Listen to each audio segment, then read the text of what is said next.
Laissez, les bon temps, rouler, my friends. Welcome in and happy Mardi Gras Day, upstate South Carolina. How do you do? Great to be with you again. It is Fat Tuesday, and your boys are ready to party.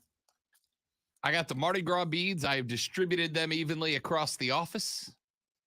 I got Lonzo some king cake over here we're going to try on the air here in a minute. See what he thinks about king cake. I don't think you've distributed them evenly. I think you gave me more than anybody else. Well, the executive producer deserves an executive amount of Mardi Gras beads. And I didn't know if I could pull it off, but yes, I am able to get the headphones and the crown working at the same time. It's weird. We decked out, man.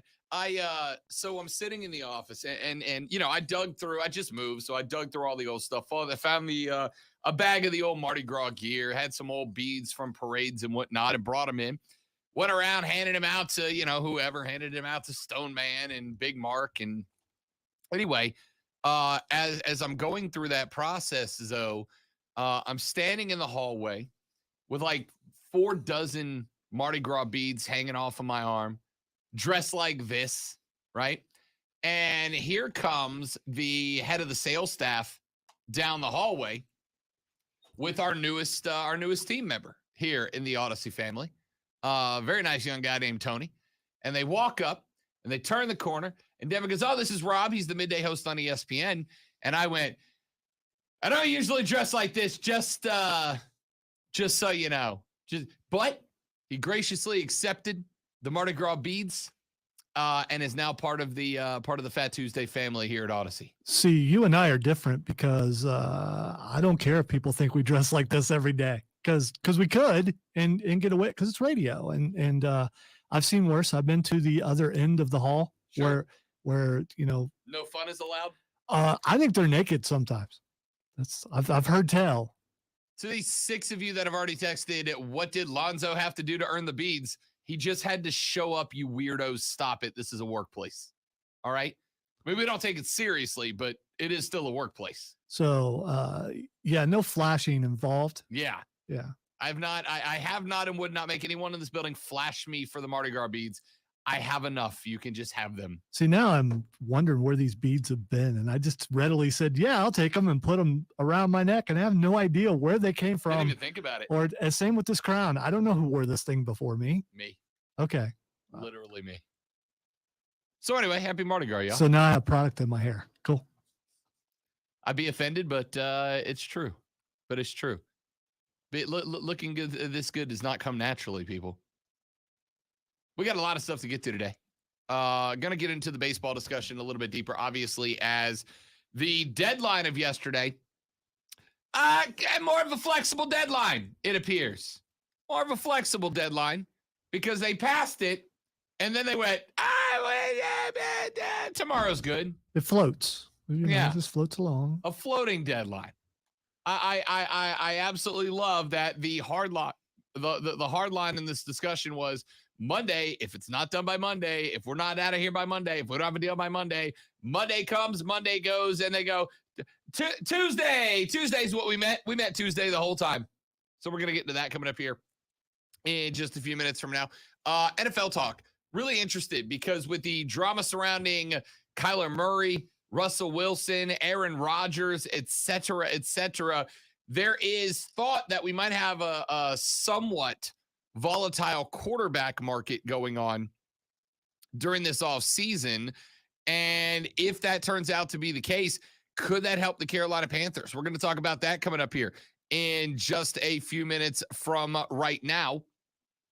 Is there any chance that there is another veteran out there somewhere that we could end up seeing playing in Charlotte next year? We're going to talk about that. Texter says,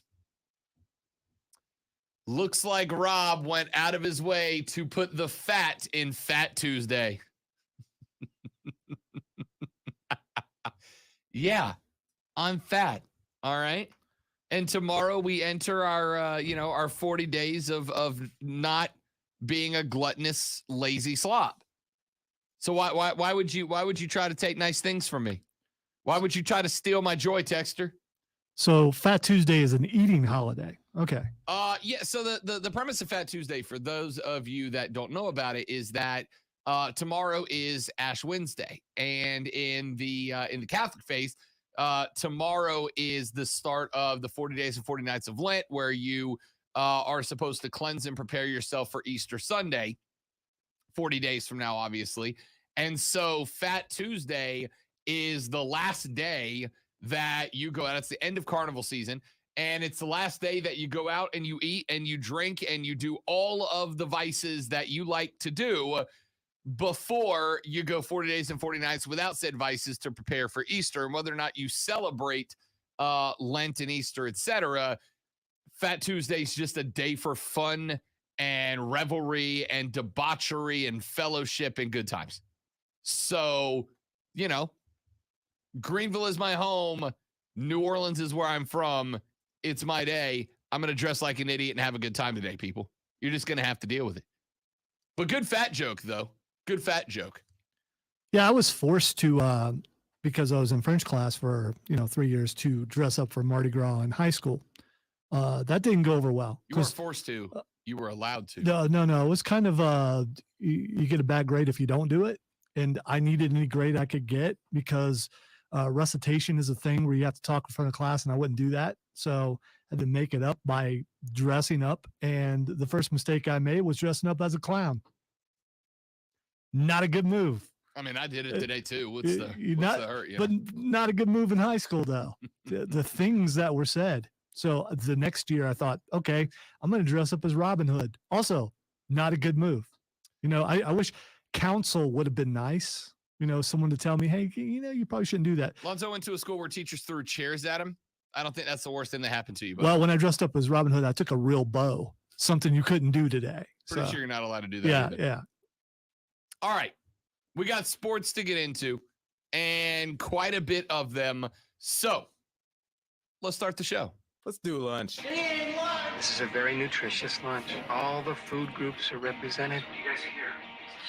What in the wide world of sports is going on here?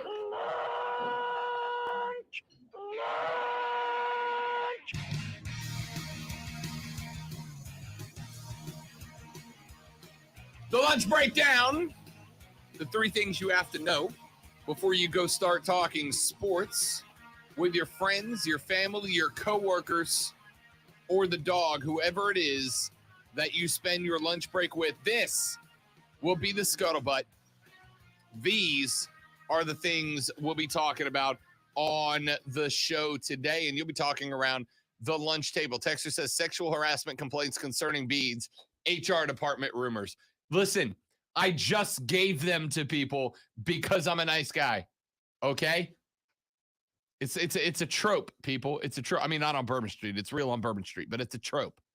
You can just say, hey, here's the Mardi Gras beads. I knew this was going to be a mistake. If there's 7 people in the building right now, I have no idea who HR is. We're good. Fair enough. Nolan says, so where's the after party? Because I could use a drink. Well, Nolan, you know where I'll be. It's Tuesday night. It's Fat Tuesday, baby. You know we got a party. All right. Item number 1 on the lunch breakdown. Could today be the day that Major League Baseball strikes a deal? They said all last week, Monday's the deadline. If we don't have a deal by close of negotiations on Monday, then there will be cancellations to the beginning of the Major League Baseball regular season. Monday came. Monday went. There was no deal. Nothing got done. Except for the announcement that came down the pipe a number of hours later that Tuesday is actually the deadline. I got to tell you, I wish I had more bosses like that in my life, Lonzo. Monday's the deadline for this project. Hey, boss, I know it's Monday. I know we're closed. I didn't get it done. Tuesday's the deadline for this project. I wish I had more bosses like that. Anyway, no deal reached yesterday between the Major League Baseball Players Association and Major League Baseball ownership, and thus the Monday deadline was pushed to Tuesday.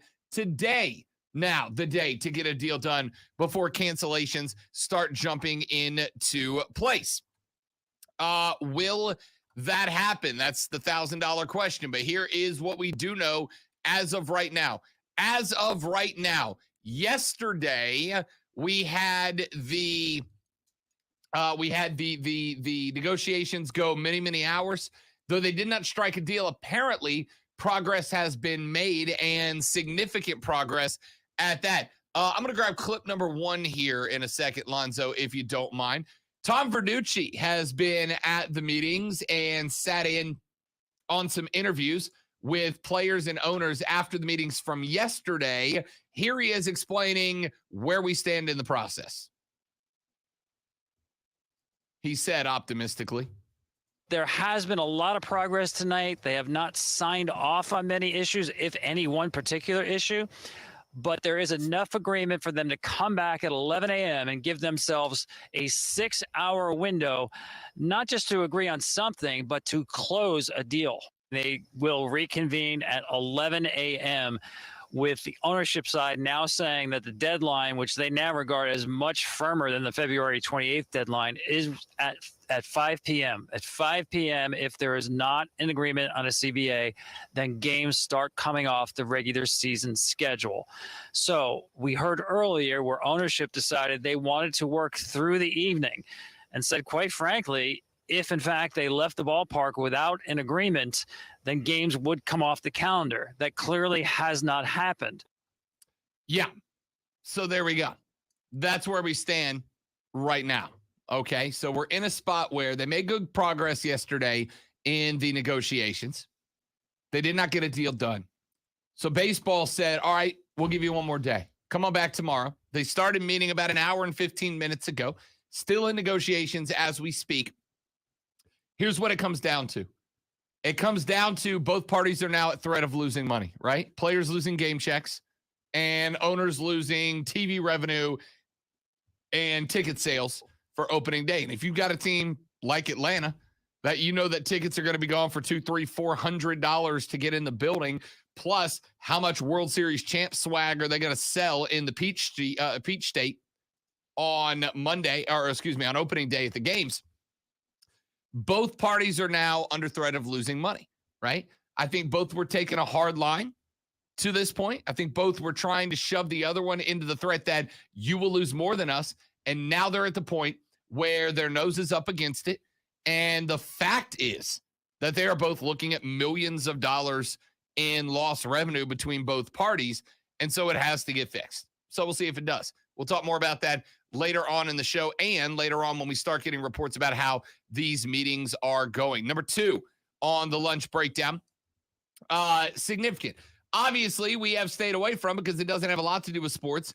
The invasion of Ukraine by Russia, by the administration of Vladimir Putin. Well, now it has bled over into the sports world as Russia has been officially barred from the 2022 Men's World Cup and other international sports competitions after both FIFA and the IOC, the International Olympic Committee, levied extraordinary sanctions in response to said invasion. FIFA, which of course is soccer's global governing body, and UEFA, the sport's European governing body, both announced yesterday after our show that they have banned all Russian national teams and clubs from all competitions until further notice. That likely removes Russia from this month's World Cup qualifying playoffs and ends its hopes of earning a berth at the world's most prestigious tournament. FIFA's decision came just minutes after the IOC's executive board recommended that all sports organizers, quote, not invite or allow the participation of Russian and Belarusian athletes and officials in international competitions.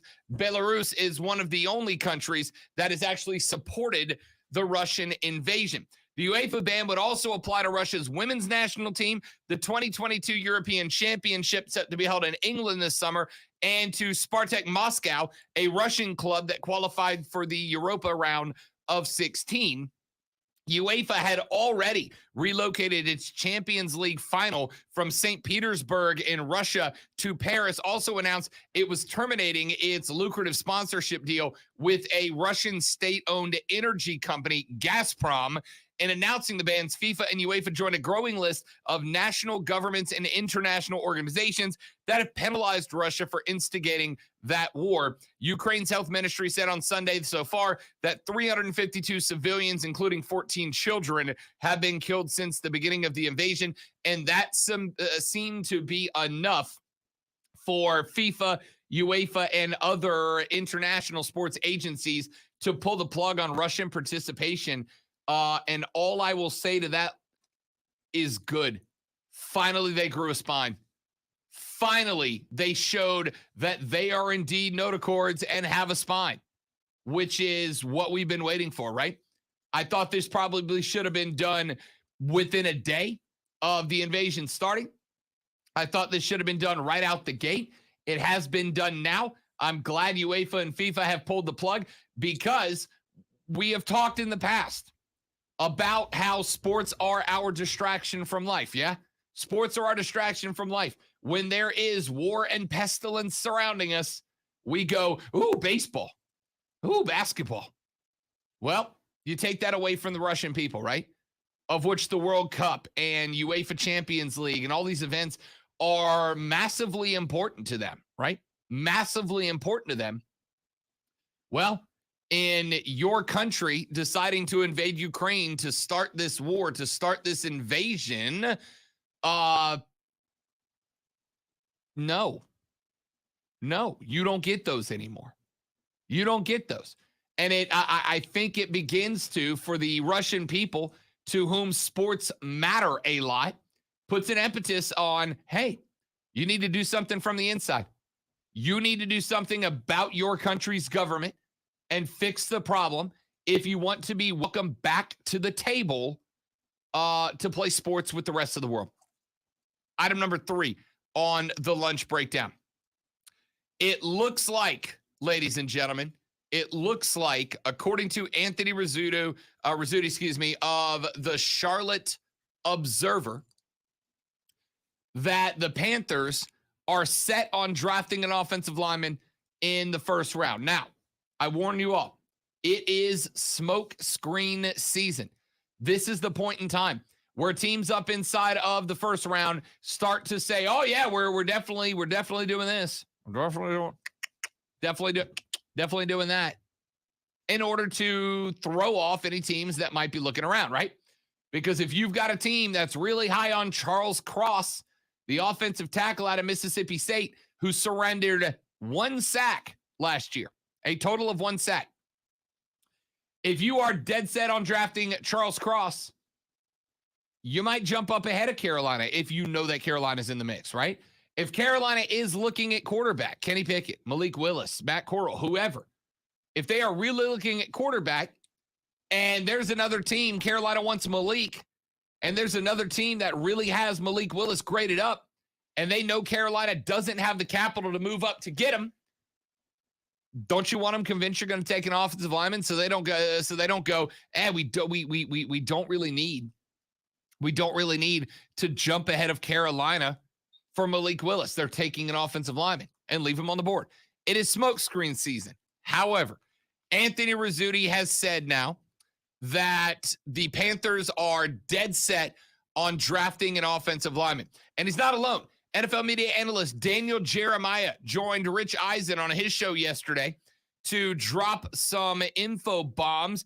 And while discussing the logic behind his most recent mock draft, he said, quote, Carolina, from everything I've been told, who picks right there behind New York, they are dead set on the offensive line. And to me, it was like, put to me from somebody who's tight in there with those guys, no matter what, give them an offensive lineman, even if you think it's a reach, end quote. Now, Charles Cross is the name that seems to come up quite a bit. There are some other names up there. Alabama's Evan Neal, North Carolina State's Ikom Ekwonu are both highly graded, right up there with Charles Cross. There's also some other thoughts that there might be a couple of guys that can be reached for. University of Iowa center Tyler Linderbaum, who is kind of a big, interesting, rangy style center. He's a little bit taller and longer than you would expect in a center, could be on that mix. So We're going to find out. Matt Rule has preached during his tenure at Carolina that they are a best available draft focus.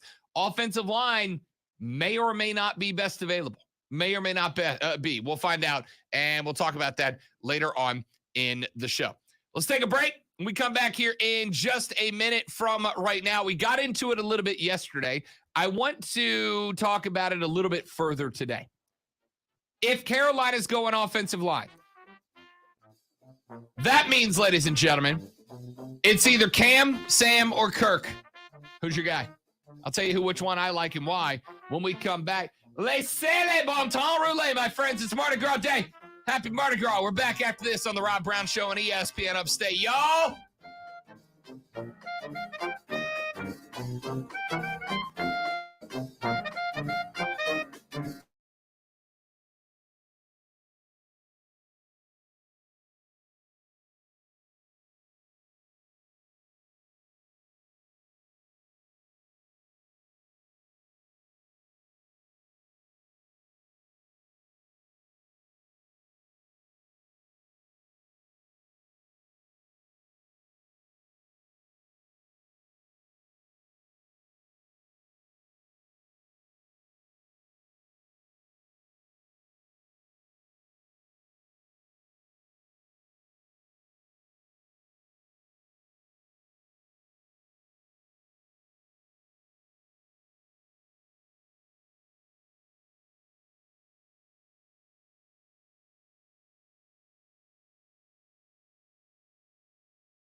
Cool, Tayshawn. I didn't see it, but I also didn't really check my email that tough. Miss Lisa, the king cake is right here. However, as I did not wait to eat it, I got the baby last night. I was very upset because I wanted Courtney to get it, so that she had to buy. I have no idea what you're talking about. So I'm trying to figure out when we're going. We might do our taste test next, not this segment, but next. And the fact that my wife does know what it is and I don't. So she also sent me a text, what in the world are you wearing? Beats. It's Mardi Gras. And then I told her, she's like, oh, okay. Yeah. She also is curious why you're wearing a fishing hat. But, you know. Because it's purple, green, and gold. It's Mardi Gras camouflage.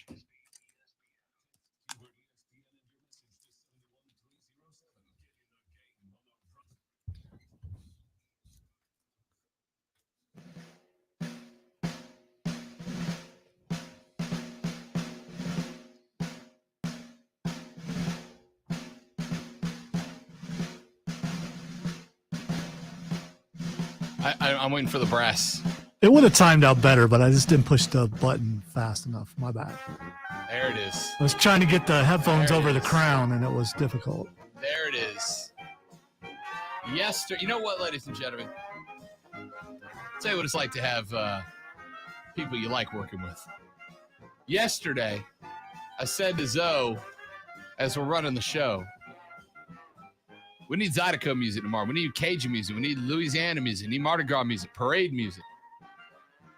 And then I also said, but I have to be out of the building at like 3:15 because I got to go drop the keys off to my apartment, right? I moved out. I got to drop the keys off and do the inspection and all that so I can be done.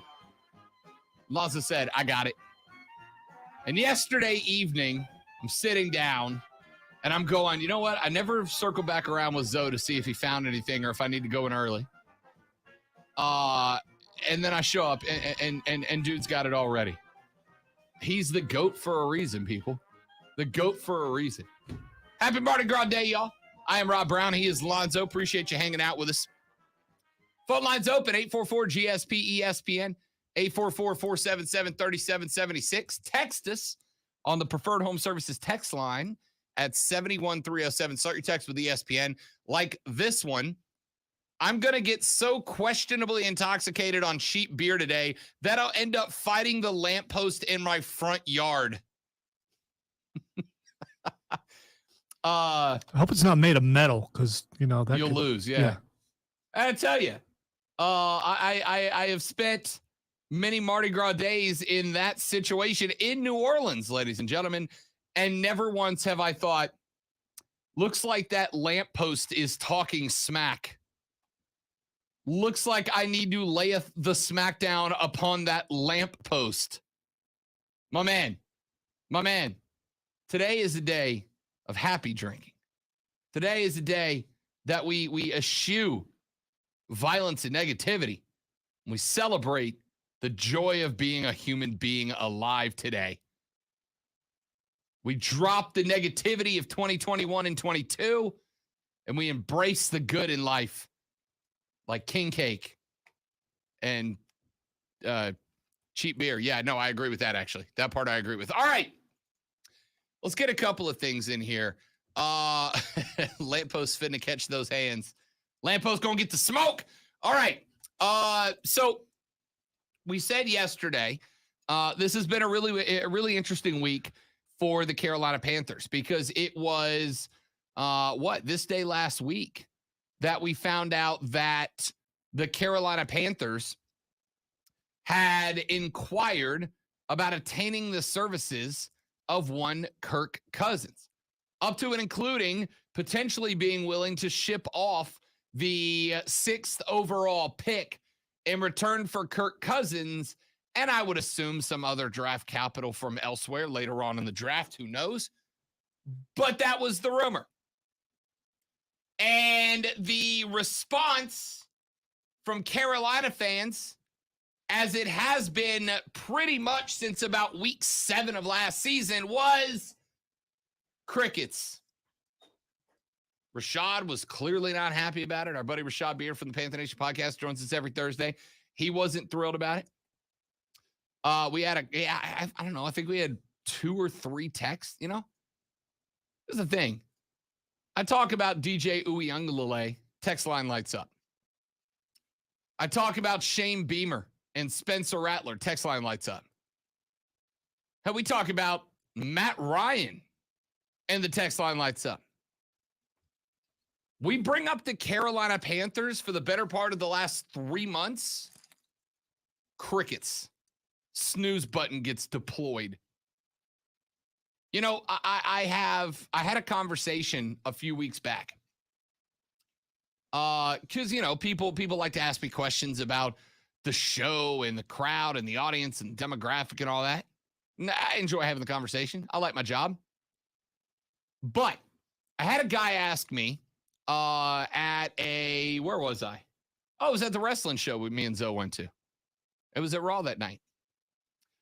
I had a guy that played for the team, and we got to talking about the show and this job and this industry and whatnot. And he said, when you talk about stuff, do you only talk about local stuff, or can you get into everything? And so we get into everything on the show. You know, we put a focus on local stuff, but we get into everything on the show. We talk a little bit of anything and everything. And he said, so do you talk more general NFL or more Carolina Panthers? And I said, you know, considering this place is a melting pot, it's kind of like 60% general NFL, 40% Panthers, right? But I got to tell you, since about week 7 of the season, I think it's been, Lonzo, what?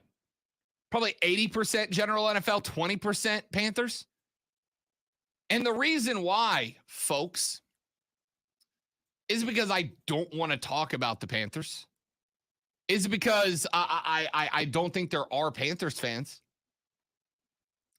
It is because at the end of the day, as I've told you 100 times and will 100 more, we talk about what you guys talk about with us, right?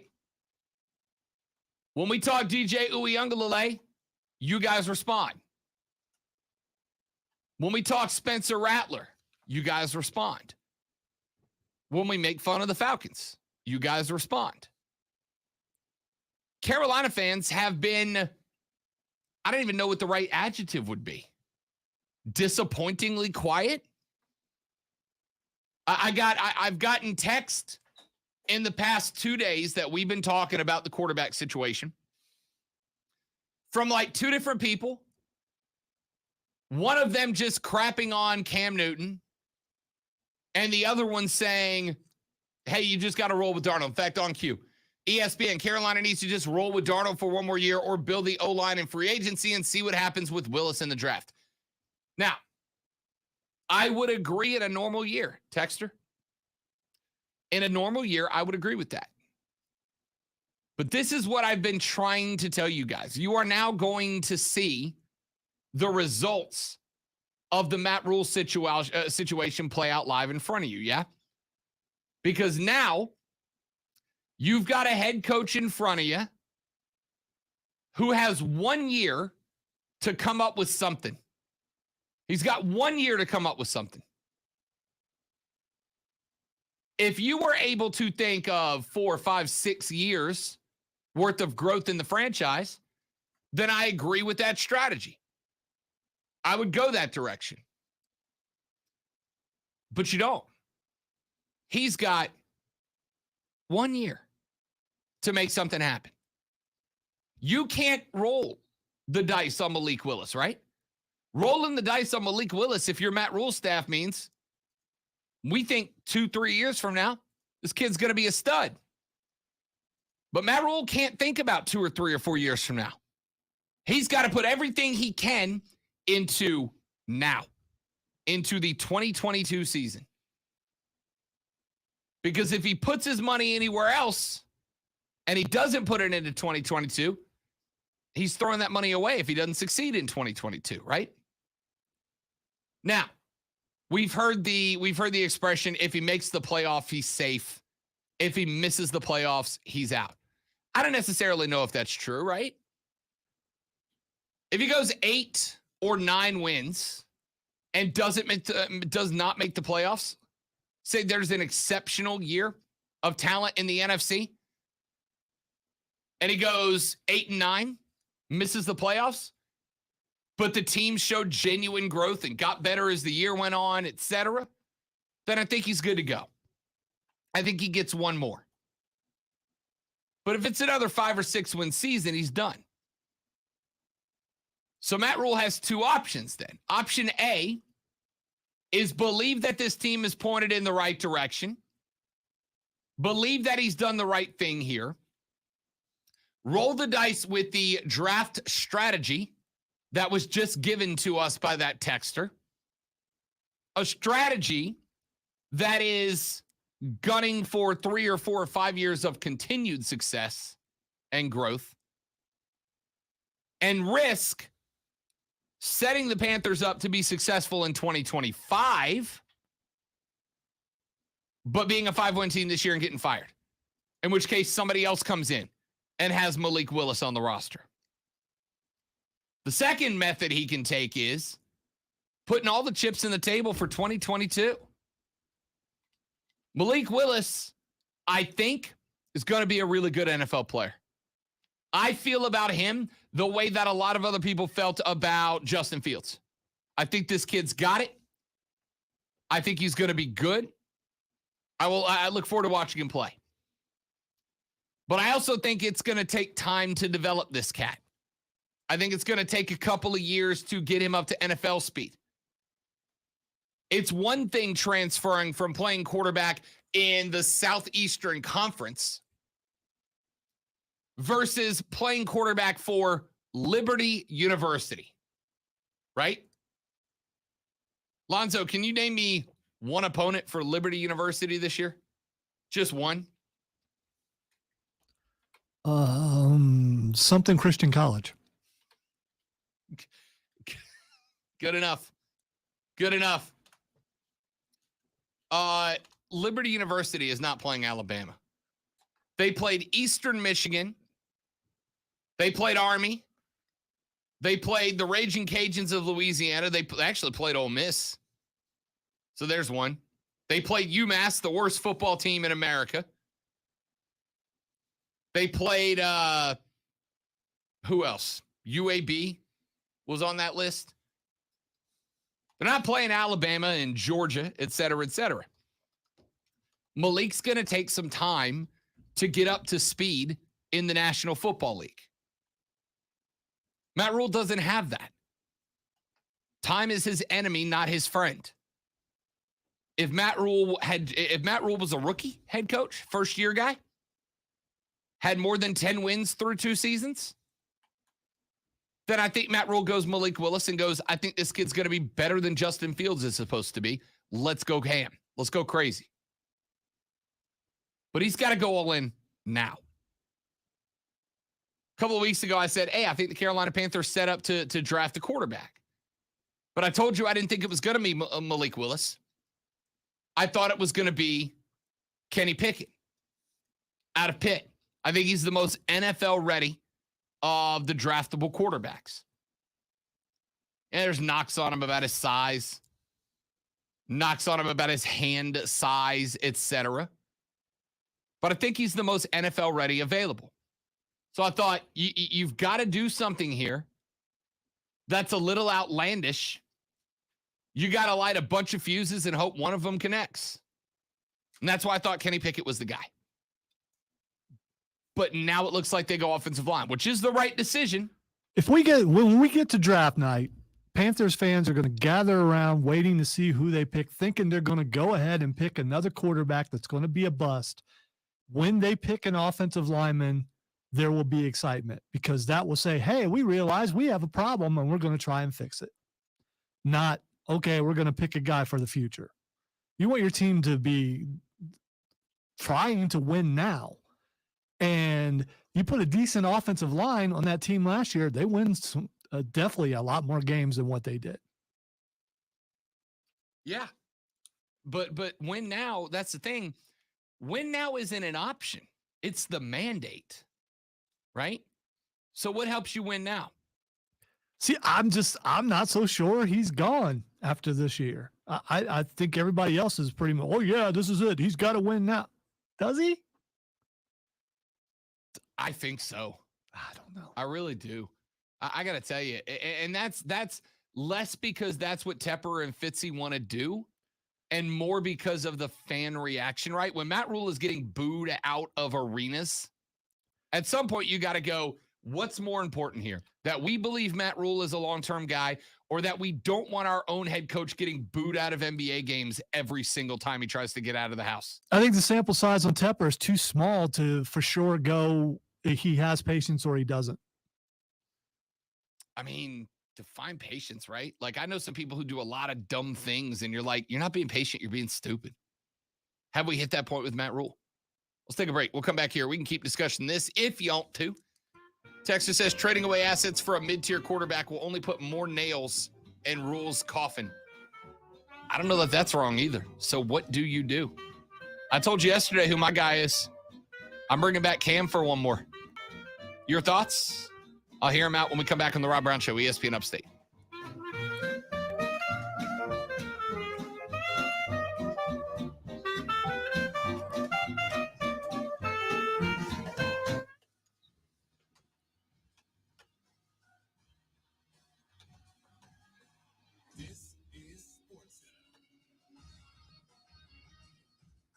I'm Christine Lisi. Major League Baseball and the Players Union continue negotiating at this hour. They are facing a 5 Eastern deadline to end the lockout. Just a little warning, we will get some repeat on the music, probably somewhere at the end of hour 2 and 3, because I had to find the digital ready, and that, like, it went from a long list of, and some of them sound a little too similar, so.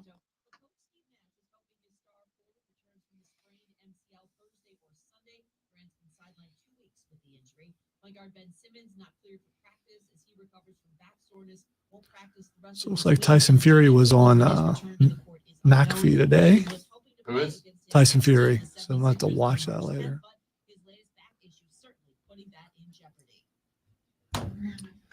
Yes, indeed, Keegan. Yes, indeed. Whole Foods has Boudin, Keegan. FYI. You guys are all speaking French to me. I just don't, I don't get it.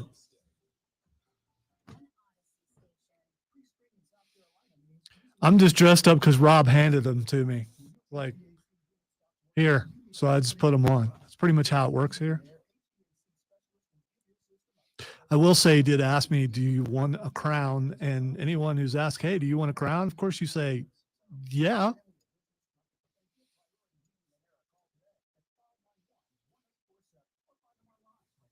This is as close as I'll ever get to winning King of the Ring.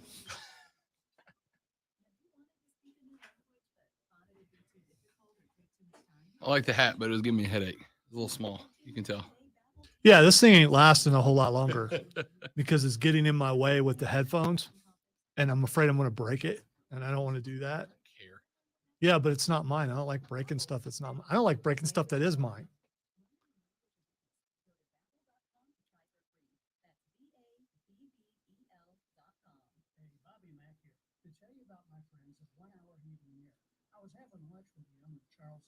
Nish Shroff has been named as the new voice of the Panthers. You're killing me, Tayshawn. I did play some multiplayer last night, though, with my son. And about an hour into it, they decided to go into maintenance. And we got kicked off. But while we were playing together, I got an extra 4,000 runes and went up a couple of times. So you're right. Multiplayer is definitely a way to go. And I like for the moment that I have twice the experience that Cameron does. I like, but he does what he always does. He plays a magic user and sticks me out front as a tank. See, I went back and forth. I did not download. I started the download last night, but it didn't finish. because I started it because I was going to play, and then I'm like, I'm tired. I'm going to bed. So it'll be ready tonight. And I don't yet know what style I'm going to play. If you're playing a tank, Cameron's playing Magic. I don't know. Do I go? I thought about doing a range fighter. Archer Rogue, just like everything else. Yeah. I mean, I was tempted to play as a rogue, but because daggers, I'm still worried about getting in close. But if you're playing with more than one person, Yeah, exactly. you can get in behind and do. I found some more mini bosses last night that I couldn't beat when I played on my own yet. But I'll get there eventually. It's a grinding game. I'm not in a hurry.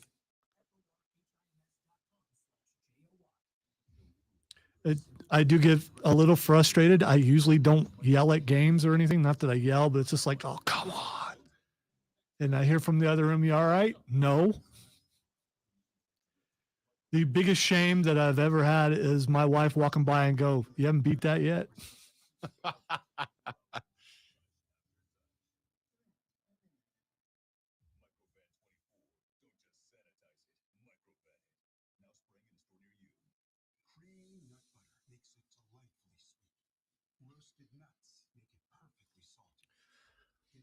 I also got the thing where you can alter your armor yesterday. And now my samurai armor looks sweet because on the back of it, it's like got fur that almost looks like my hair. It's sweet.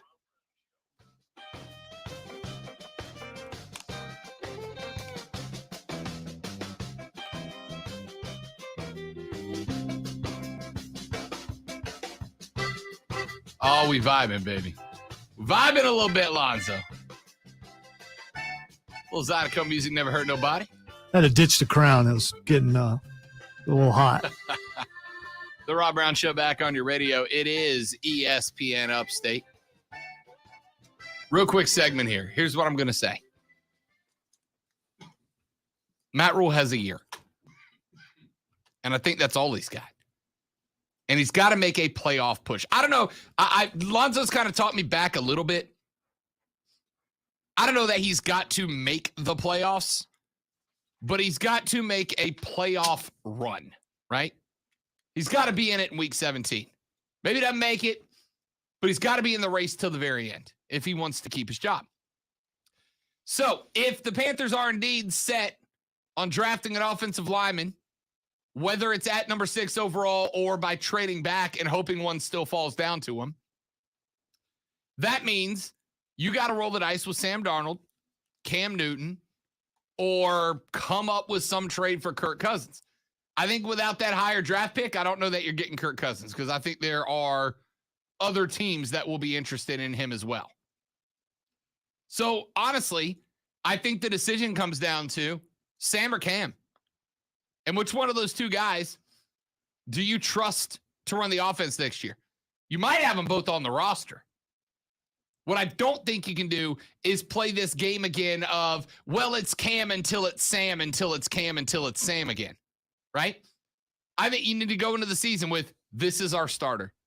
And until he just sucks, he's our starter. And I think you got to go Cam Newton, right? And I think you make it a competition. You get them both in camp, and who loses, you cut them. I mean, you can't cut Sam Darnold. It's too much money on that contract. Well, you find a way to move them then. I mean, because if you decide to start Cam and Darnold sitting on the bench, Cam forever in his mind is going to be, this is going to be the same way this season as it was last season. If I do something bad or make just a slight mistake, they're going to take me out. Yeah, it makes a guy tentative. I actually agree with that. I just don't know if you have a choice, right? And especially if you got Cam in the fold and you know he's going to be the starter and other NFL teams know he's going to be the starter, who's going to offer you what kind of trade for Sam Darnold, right? If you cut him, you got, $22 million in dead cap sitting on the books and you can't make any other moves. You do like you did Teddy. You send them somewhere that they're going to take some of that cap burden off of you and open up some money to bring in another free agent. Well, you trade them somewhere where they have a decent backup offensive line, trade them for an offensive lineman. Maybe. I mean, I still think you got to trade money, right? It's less about sending Sam away for assets and more about sending Sam away to add some resources into the salary pool. That's what this trade's for. You're not looking to trade Sam for a player. You're looking to trade Sam to make some room under the cap so you can make some more moves instead of paying him to not be your starting quarterback. Let's take a break. We'll come back here, wrap up hour number 1. Coming up in hour number 2, there are some possible rule changes in front of the NCAA Football Rules Committee. And I'm going to tell you why they may not be in place for the reason that it sounds like they are. Back after this. The Rob Brown Show's on your radio. It's ESPN Upstate.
I'm meteorologist Nick Carlisle on ESPN Upstate.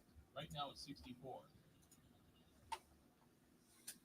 This is important news. If you have unfiled tax returns, the IRS is shifting gears and ramping up investigations on non-filers this year. If you failed to file your tax returns for a year or more, or you owe back taxes, now's the time to call Optima Tax Relief before the IRS finds you. Optima is America's #1 most trusted tax resolution firm, specialize in helping individuals, families, and businesses get right with the IRS. They're experts in the Taxpayer Relief Initiative, a powerful new program that can make resolving tax issues easier. A+ rated with the Better Business Bureau. Optima's award-winning team has helped thousands of people protect their paychecks, bank accounts, homes, and businesses by putting their tax problems to rest, resolving over $1 billion in tax debts for their clients. Call Optima now for a free consultation. Call 800-935-7144. 800-935-7144. 800-935-7144. Optima Tax Relief. Some restrictions apply. For complete details, please visit OptimaTaxRelief.com. Parents, do you want your child's shoes to fit perfectly? Then you need to get your kids Skechers Stretch Fit shoes. Because Skechers Stretch Fit shoes are so comfortable and so stretchy, they easily slip on and fit almost like a sock. Your child is constantly moving and constantly growing, so they need a shoe that moves with them. And Skechers Stretch Fit's soft, stretchable material contours to their busy feet. It's a perfect fit. And not only do they fit, they perform like one too. I am cleared for movie Thursday. Child's feet comfortable all day long. Pretty excited about that. Good.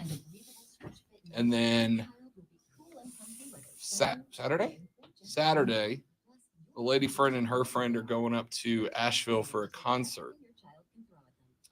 And so Friday during the day, I'm hanging out with the dog, or Saturday during the day, I hang out with the dog, but all I'm doing is playing games Saturday night. I don't want to do anything else. So if you in Cameroon are going to be on, I shall jump in and comment with you. Well, I do have something to do Saturday night. After that. Okay. When I say night, my night starts at 9 p.m. Okay. Actually, I might come up sit in with you Saturday. You should. Because she's going to be in Nashville. I got nothing to do. Well, let me know if you're gonna, and we'll do the thing before. Yeah. I may have a problem Saturday night anyway because someone's not available to run Furman, so I may have to move Tim off of over there, over here. Trying to get the first Tim to do it, but he hasn't decided if he wants to or not. I can't exactly make him do it. I'm trying to get him to. Well, I could say, hey, you're doing it.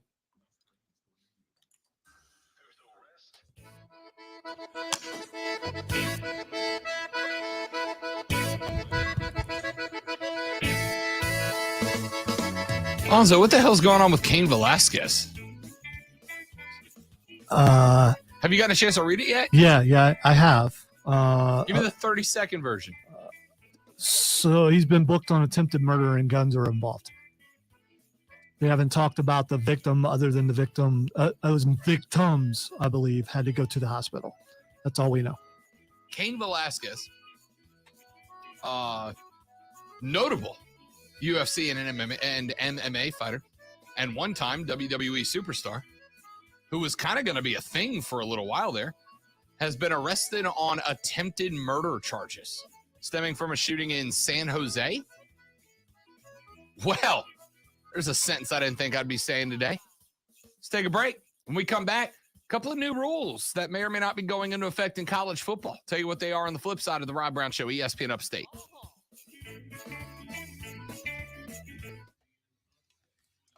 Oh. Keegan, don't you put that voodoo on me, Ricky Bobby. Don't you do it. Yes, Mike. You're like the fourth person to make the Rob's fat joke. I get it. I put on some weight, all right? My job's cushy. Blame me. I don't care.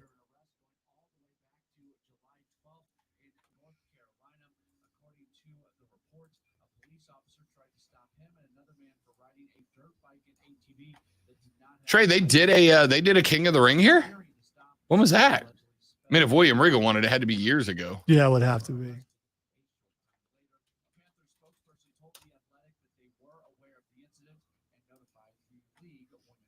I don't recall that. 2008? Really?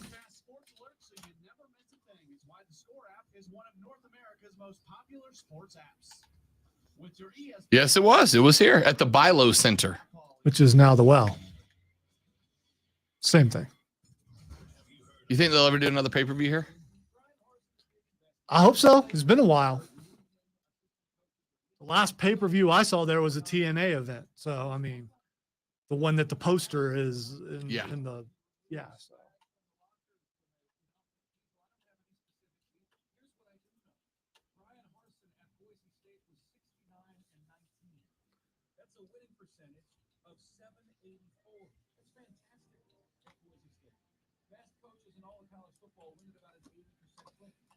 If Brian Harsin happens to beat Alabama in the final game of the year, are we even having this discussion? A mass exodus isn't necessarily a sign that his message isn't working. It could be a sign that it is. Out with the snowflakes, in with his guys. The Upstate is talking about Offsides with Mark Ryan now 3 to 7 p.m. on ESPN Upstate. ESPN Upstate. No matter where the ball bounces, we've got your hookup on your radio at 97.7 FM in Greenville and 97.1 FM in Spartanburg. On your computer at ESPNUpstate.com. On your phone or tablet on the Odyssey app. On your Amazon smart speaker. ESPN Upstate. On your HD radio and WFBC HD now. In the car, in the office. So many ways to get in the game with ESPN Upstate. Sports 24/7 for Upstate, South Carolina. Warning. And check this out. For an official Rob Brown lockdown. Represents Freedom Green. Yeah. Real, unfiltered sports talk manufactured locally for the Carolinas. Lockdown. This is the Rob Brown Show. Yeah. Only on ESPN. Upstate.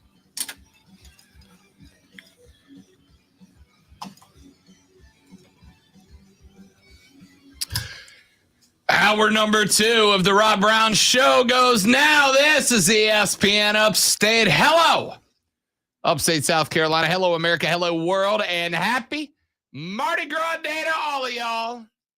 Laissez, les bon temps, rouler, my friends. I hope you're having a great Mardi Gras day so far. We are. Me and the Zoe. We got the beats. We got the purple, green, and gold all over the office. I done walked around, had my own one-man parade down the hallway earlier today. Playing some Zydeco music in the bumpers. It's a good day to be Rob Brown. Let's see. Texas says, if you talk about things people respond to, why do you talk so much New Orleans boat? Because nobody really gives a boat about that. Lonzo, the simple answer is because it's my show and I want to. That's the simple answer. I was going to say, ultimately, that is the answer, the final answer, Yeah. kind of. Yeah. But that's true of everything I talk about on the show. The long answer is same reason I talk about the Buccaneers and the Falcons on the show, because they're in your division. Because those are 6 of your games every single year, right? So, yeah, of course I'm going to talk about them. And as far as the Pelicans go, I don't know. We talked about Zion late last week. And I can't tell if there's a lot of Zion fans in the area or not, right? Like, I can't tell if you guys care about Zion Williamson or not. Haven't played his high school ball here, but then eschewing the area to go up to Duke to play college ball. I think they care. He's just not playing. So what is there to really say other than he's not playing? By the way, can we agree that it's too early to call Zion Williamson a bust?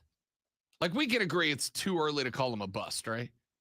Well, if it's someone you don't like right away, well, he's injury prone. Obviously injury prone. Cannot finish the season. But if it's someone you do, I'm not saying you in general. Sure. I'm talking about in general. This is what fans seem to do. If it's someone you don't like, automatically, well, he's got an injury. He's Greg Oden. Without a doubt, he's Greg Oden. But if you like him, you're going to keep defending him and hope he comes back. We've seen some other guys with chronic injuries come back later on and play really well. So he's a big guy. He needs to lose some weight. But even if he does lose weight, the way he plays, he's probably going to get injured some. I mean, look at AD. He can't stay healthy. Is he injury prone? Yeah, is the answer. Yeah. But your theory still holds up because I don't like AD. I don't like how he did New Orleans on the way out the door. I'm not mad he left. I'm mad how he left, right? I'm not mad that he left. I'm mad how he left. Right, but Lakers fans and even Lakers hate. I don't hear that about AD, about how injury prone he is. And he definitely is, because he's not finishing seasons either. But I would say the Lakers are finishing seasons. The guy can't finish months. Well, I'd say the Lakers are okay with the championship that he was a big part of. They would like him to help win more. Not happening this year, but still. I mean, you bring a guy in, he helps you win a championship, then he gets hurt a bunch. Was it a sound investment? I heard Zion earlier in the week called a bust, right? I heard somebody call him a bust. I don't think you can go that far yet. I think it's a little presumptive to say that he's a bust. I don't think we can know yet, right? When Zion's been healthy and when Zion has played, he's a 25, 12, and 10 guy. I mean, you can show me somebody that averages 25, 12, and 10 down the stretch of a season. I'm gonna say that guy's pretty damn good. I don't think you can say he's a bust yet. I think calling him a bust is kind of an offsides kind of move, and I don't think you should do that sort of thing. I think the sample size is just way too small, and you got to wait. Give him another year or so. Yeah. Again, the Pelicans have said multiple times, and if there's any entity out there that has the right to be mad at Zion Williamson, it's the Pels, right? I mean, they made you the franchise, and you just haven't showed up.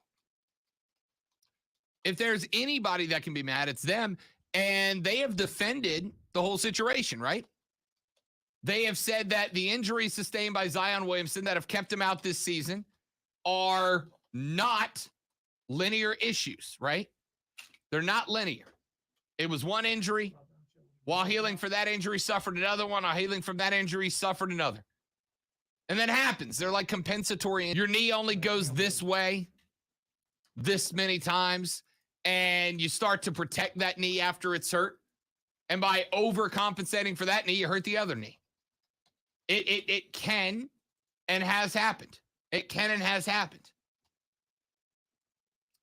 So the thought to me becomes, if they're not running smack at him, right? But again, the Pelicans haven't said anything negative about Zion. They just took him down off the posters, which of course you did. I'm not going to sell tickets to see Zion when Zion's in Portland, Oregon training. It's false advertising. You don't want to do that. Yeah, I mean, it's the old asterisk card subject to change at the bottom. But yeah, you're not going to sell tickets to see Z play if Z ain't playing. I get it. I think it's too early to call the guy a bust. I don't think we have any reason to believe that he's a bust other than the injuries. The reason he looks like a bust is because of what Ja Morant's doing in Memphis right now. And if you haven't been watching Ja Morant, you're missing out, because dude is a guy. Buzzer beaters, 50-point games, like becoming common for Ja Morant. What did he put up, 52 in a buzzer beater the other night? Lonzo, if Ja Morant plays for the Knicks, the Bulls, the Lakers, the Clippers, the Celtics, Ja Morant's the face of the NBA right now, right? But because he plays in Memphis, the NBA won't pimp him, and that's too bad. I think they're kind of working. I mean, look at the screen right now. I think they're working their way towards that. Maybe sometimes I think there's the opportunity for a star to rise above the smaller market that they're in. And he could get sucked out of there by the big teams. Well, that could happen. But for now, he could be that guy. I went on a rant yesterday. Unscripted, unplanned. Because I saw Kendrick Perkins go on this big tirade about how the Pelicans need to move out of New Orleans, right? Go to Seattle, go to Vegas. And I thought, I hate this trope, right? Like, I hate this trope because basically there's two NBAs. There's the LA, Chicago, New York, Boston, Dallas, I guess, NBA. There's big market NBA, and then there's small market NBA. And the league, being star-centered, has tilted the playing field so far in favor of the big market teams, it's almost impossible for the small market teams to succeed. Do you know why everybody was on board last year with Milwaukee winning the title? Because they were the underdogs. They're the small market team that figured it out. And by the way, I'd like to point out that figured it out means got lucky as hell and found Giannis Antetokounmpo, who's happy to play in a small market and wants to call Milwaukee his home. Right? Name me another star that's done that. The big thing about New Orleans, I promise you, the big thing about New Orleans is not we're upset that Zion is injured, re-injured, taking his time. The reason people in New Orleans are upset with Zion is because we know we got 4, maybe 5 seasons with the guy. We got 4, maybe 5 seasons with the guy, and then the NBA is going to do everything they can to push him to New York, push him to LA, push him to Chicago. They're already. Go to ESPN. Anytime you see Zion, what do you see? Should Zion try to get his way to the Knicks?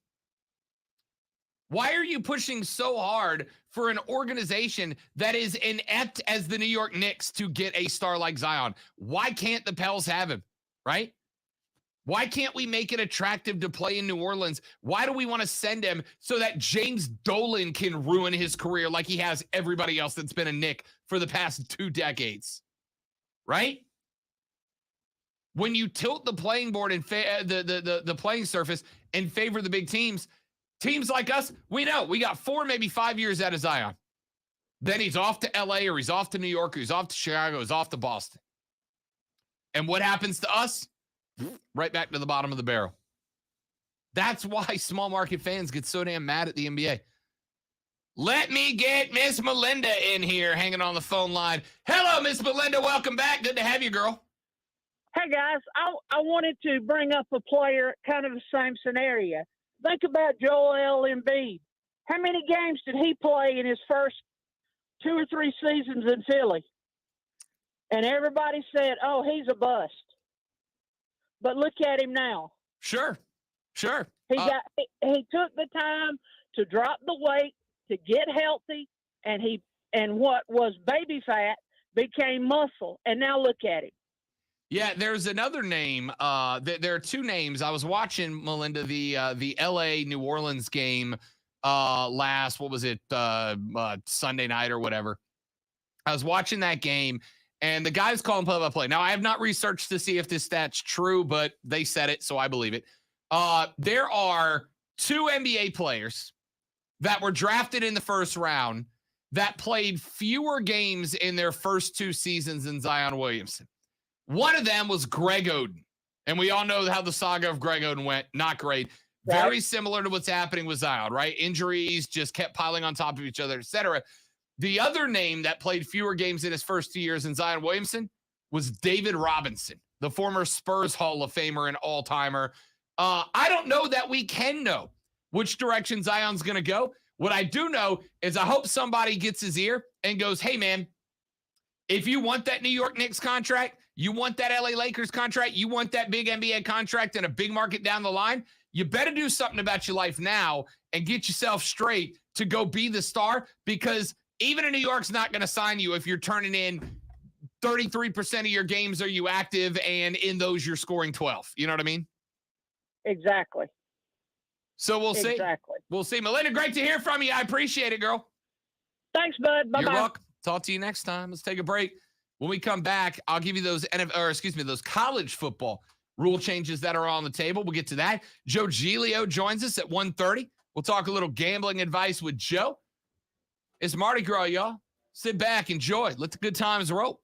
Back after this on the Rob Brown Show at ESPN Upstate.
is out. Job seekers, feel the love. Sign up for free at ZipRecruiter.com. Once again, that's ZipRecruiter.com. AutoKinniton is hiring production technicians starting at $16.80 an hour. AutoKinniton, formerly Tower International, is hiring production technicians starting at $16.80 an hour. A $500 sign-on bonus and rate increases after 90 days. Hiring events every Thursday from 10 a.m. till 2 p.m. South Chase Boulevard, Fountain Inn. Opinions wanted. Well, opinions are like what we're saying. Everybody has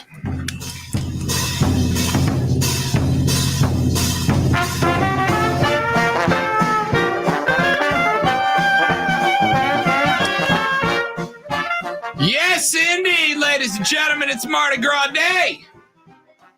Welcome back. The Rob Brown Show's on your radio. It's ESPN Upstate. Nicole Auerbach covers college football for The Athletic.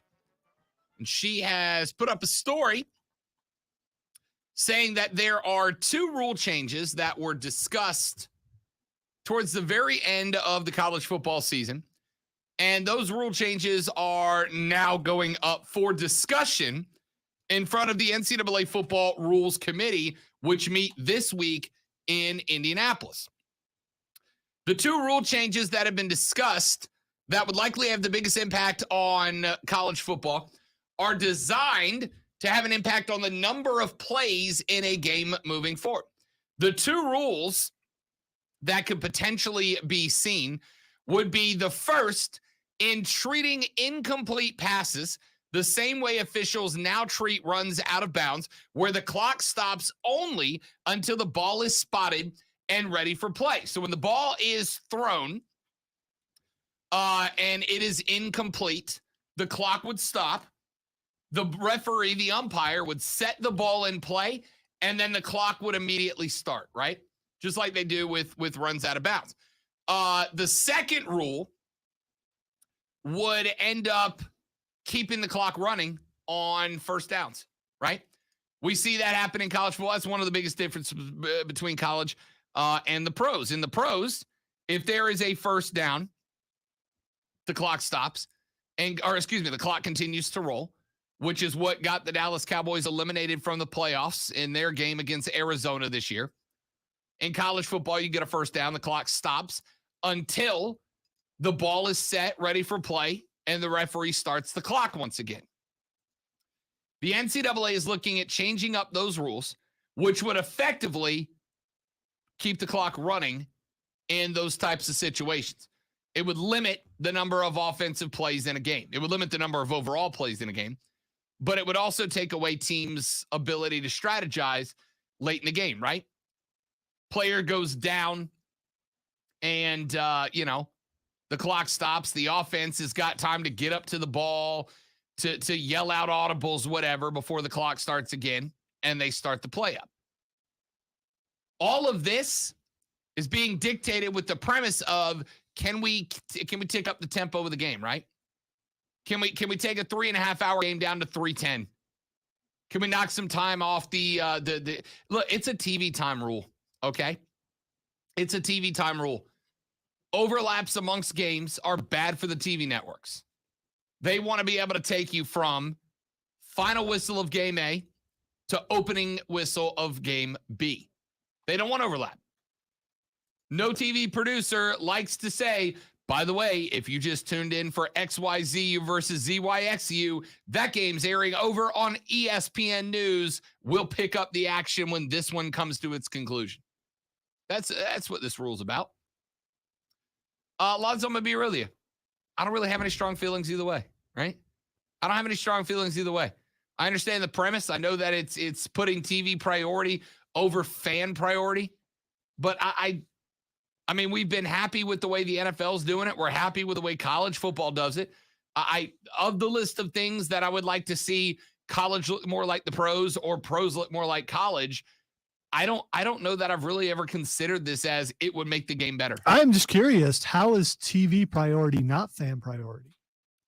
Fair enough. Because more fans watch the game at home than they do in the stadium. A stadium can only fit so many. Right. So in essence, I mean, making it better for the at-home viewer is the smart thing to do. Let me rephrase that. The TV execs are not doing this so that the fans get more enjoyment. If the fans happen to get more enjoyment, super duper, right? If the fans happen to get more enjoyment out of a decision that they've made in order to increase television revenue, that's phenomenal for them. But that's not why they're doing it. They're doing it so that TV schedules can run more tightly. They're doing it so TV schedules aren't interrupted with, well, this team over here, instead of going deep ball, is just dinking and dunking first downs and stopping the clock every third play. That's why they're doing it. If fan enjoyment increases, awesome. If it doesn't, so what? So what? I don't know. I don't really have a reaction to all of this. I don't know. I think that, I mean, if it was my world, the clock stops on first downs in college and pros, right? If it's my world, the clock stops on first downs. The clock stops when players go out of bounds. But the game of football has been played that way for so long that I'm like, it just kind of is what it is. In a perfect world,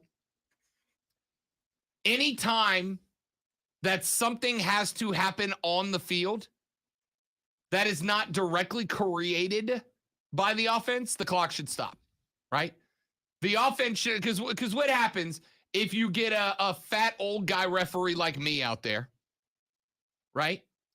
And you go get a first down, but you're over at the sideline, right? You're inbounds, you got a first down, and the clock rolls. Well, if my fat butt's got to waddle over there, pick up the ball, waddle back to the middle of the field, set the ball, make sure everybody's lined up, and give the white hat the signal that it's set and ready to go, there's 6, 7, 8, 9 seconds that the offense does not have because of me, right? Not because of them, because of me.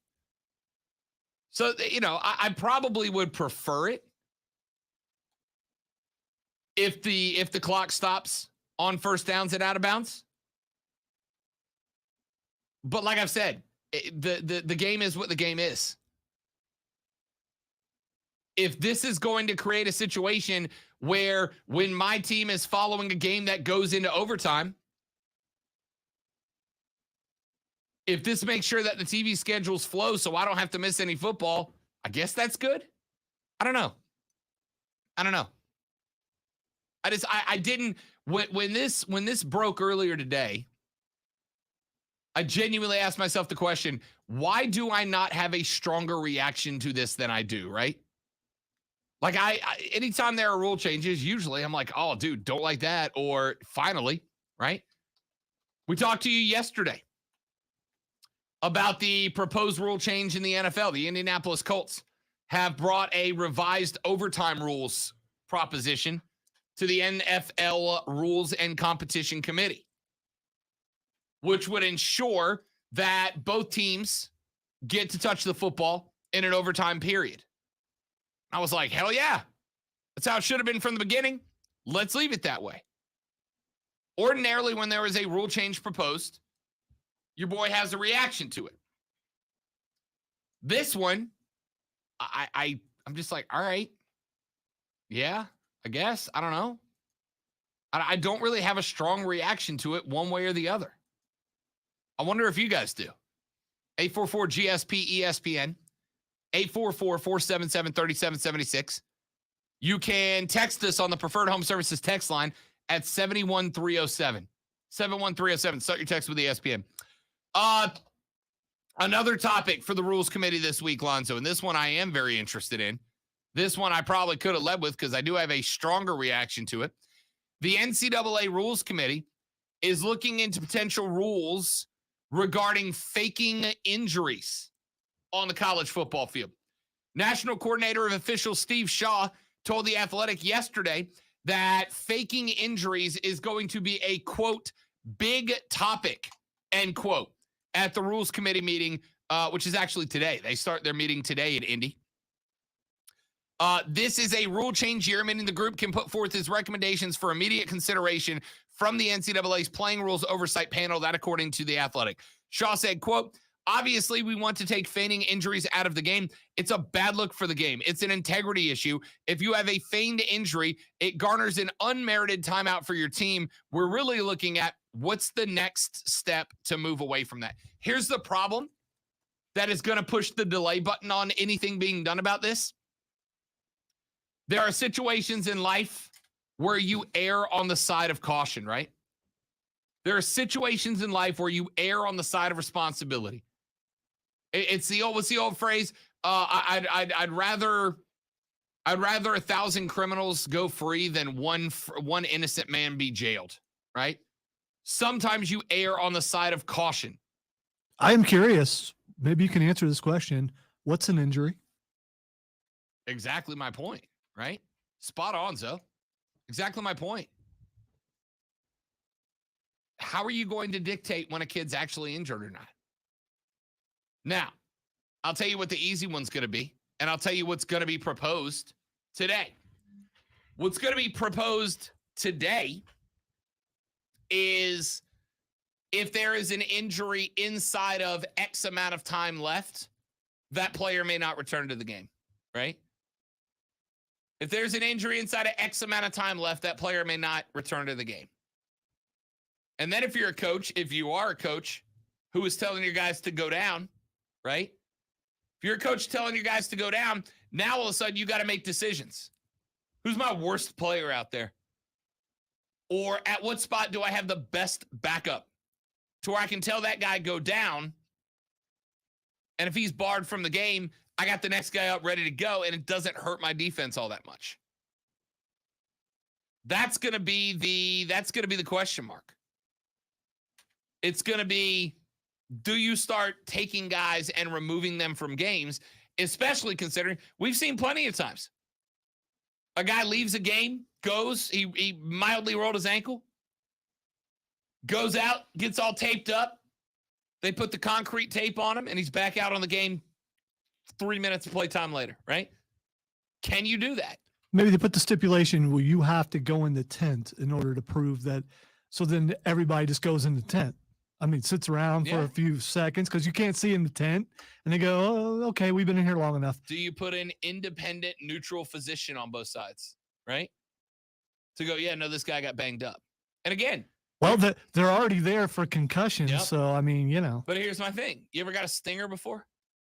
Yeah, it's not pleasant. It's the worst, right? Stinger is debilitating. You get a stinger inside that right hammy on that right quad, man, it'll put you down for about 6 minutes. Then you're good to go, right? It wears off. The pain wears off.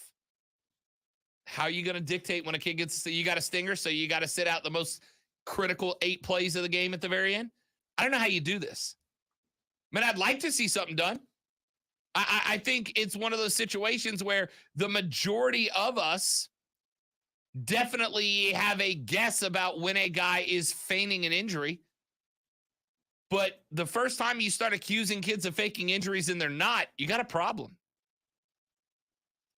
Let's take a break. Joe Giglio from BetQL joins us when we come back. Give you some thoughts on some lines, some fixtures, some odds, maybe some futures in college basketball. When we come back, I'm Rob, he's Lonzo, and this is ESPN Upstate.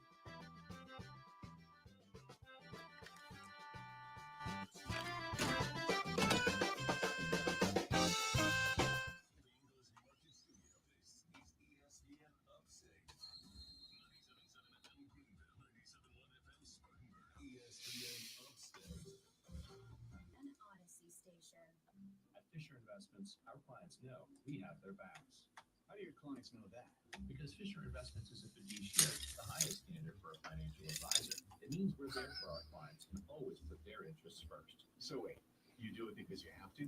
No, we do it because it's the right thing to do. Oh, man. Retirement savings, we know how important that responsibility is. So we take the time to really get to know them. Get to know them how? We make sure we understand their unique goals, finances, health, family, and lifestyle, so we can tailor their portfolio to their specific needs. Our goal is to help them achieve a comfortable retirement. Sounds like a big responsibility. You must make big commissions then, right? No, we don't sell commission-based products. We have one single transparent fee that's structured so we do better when our clients do better. Visit FisherInvestments.com to find out why investors like you are switching to us. Fisher Investments, clearly different money management. Investing in securities involves the Yeah, I tried to stop that, Stephen. I really did.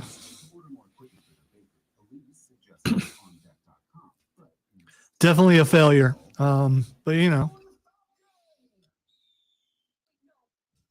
not everybody's into the same kind of stuff, so that's how that goes.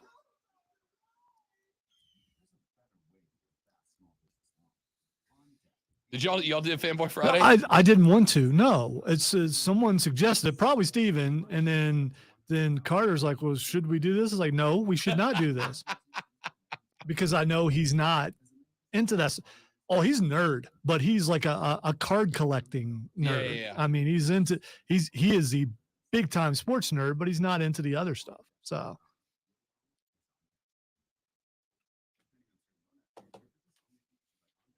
We know our own, and he is not one. There's nothing wrong with that.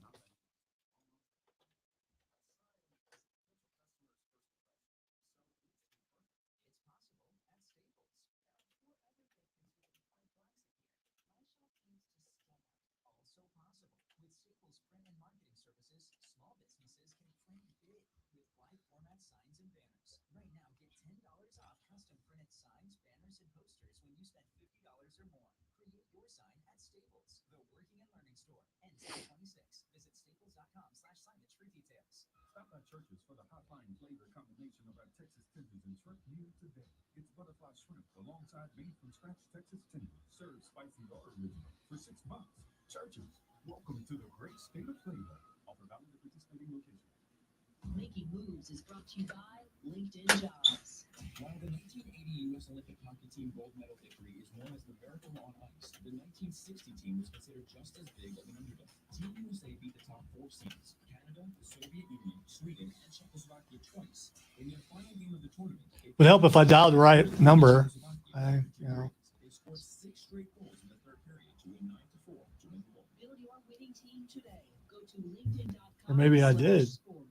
When there's a chance for gold, Hi, speak to Joe, please. right people in the right positions. Hey, Lonzo, ESPN Upstate.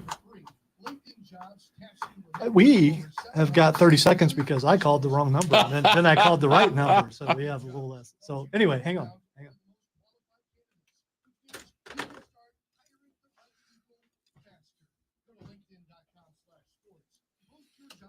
I'm glad the wrong number didn't answer.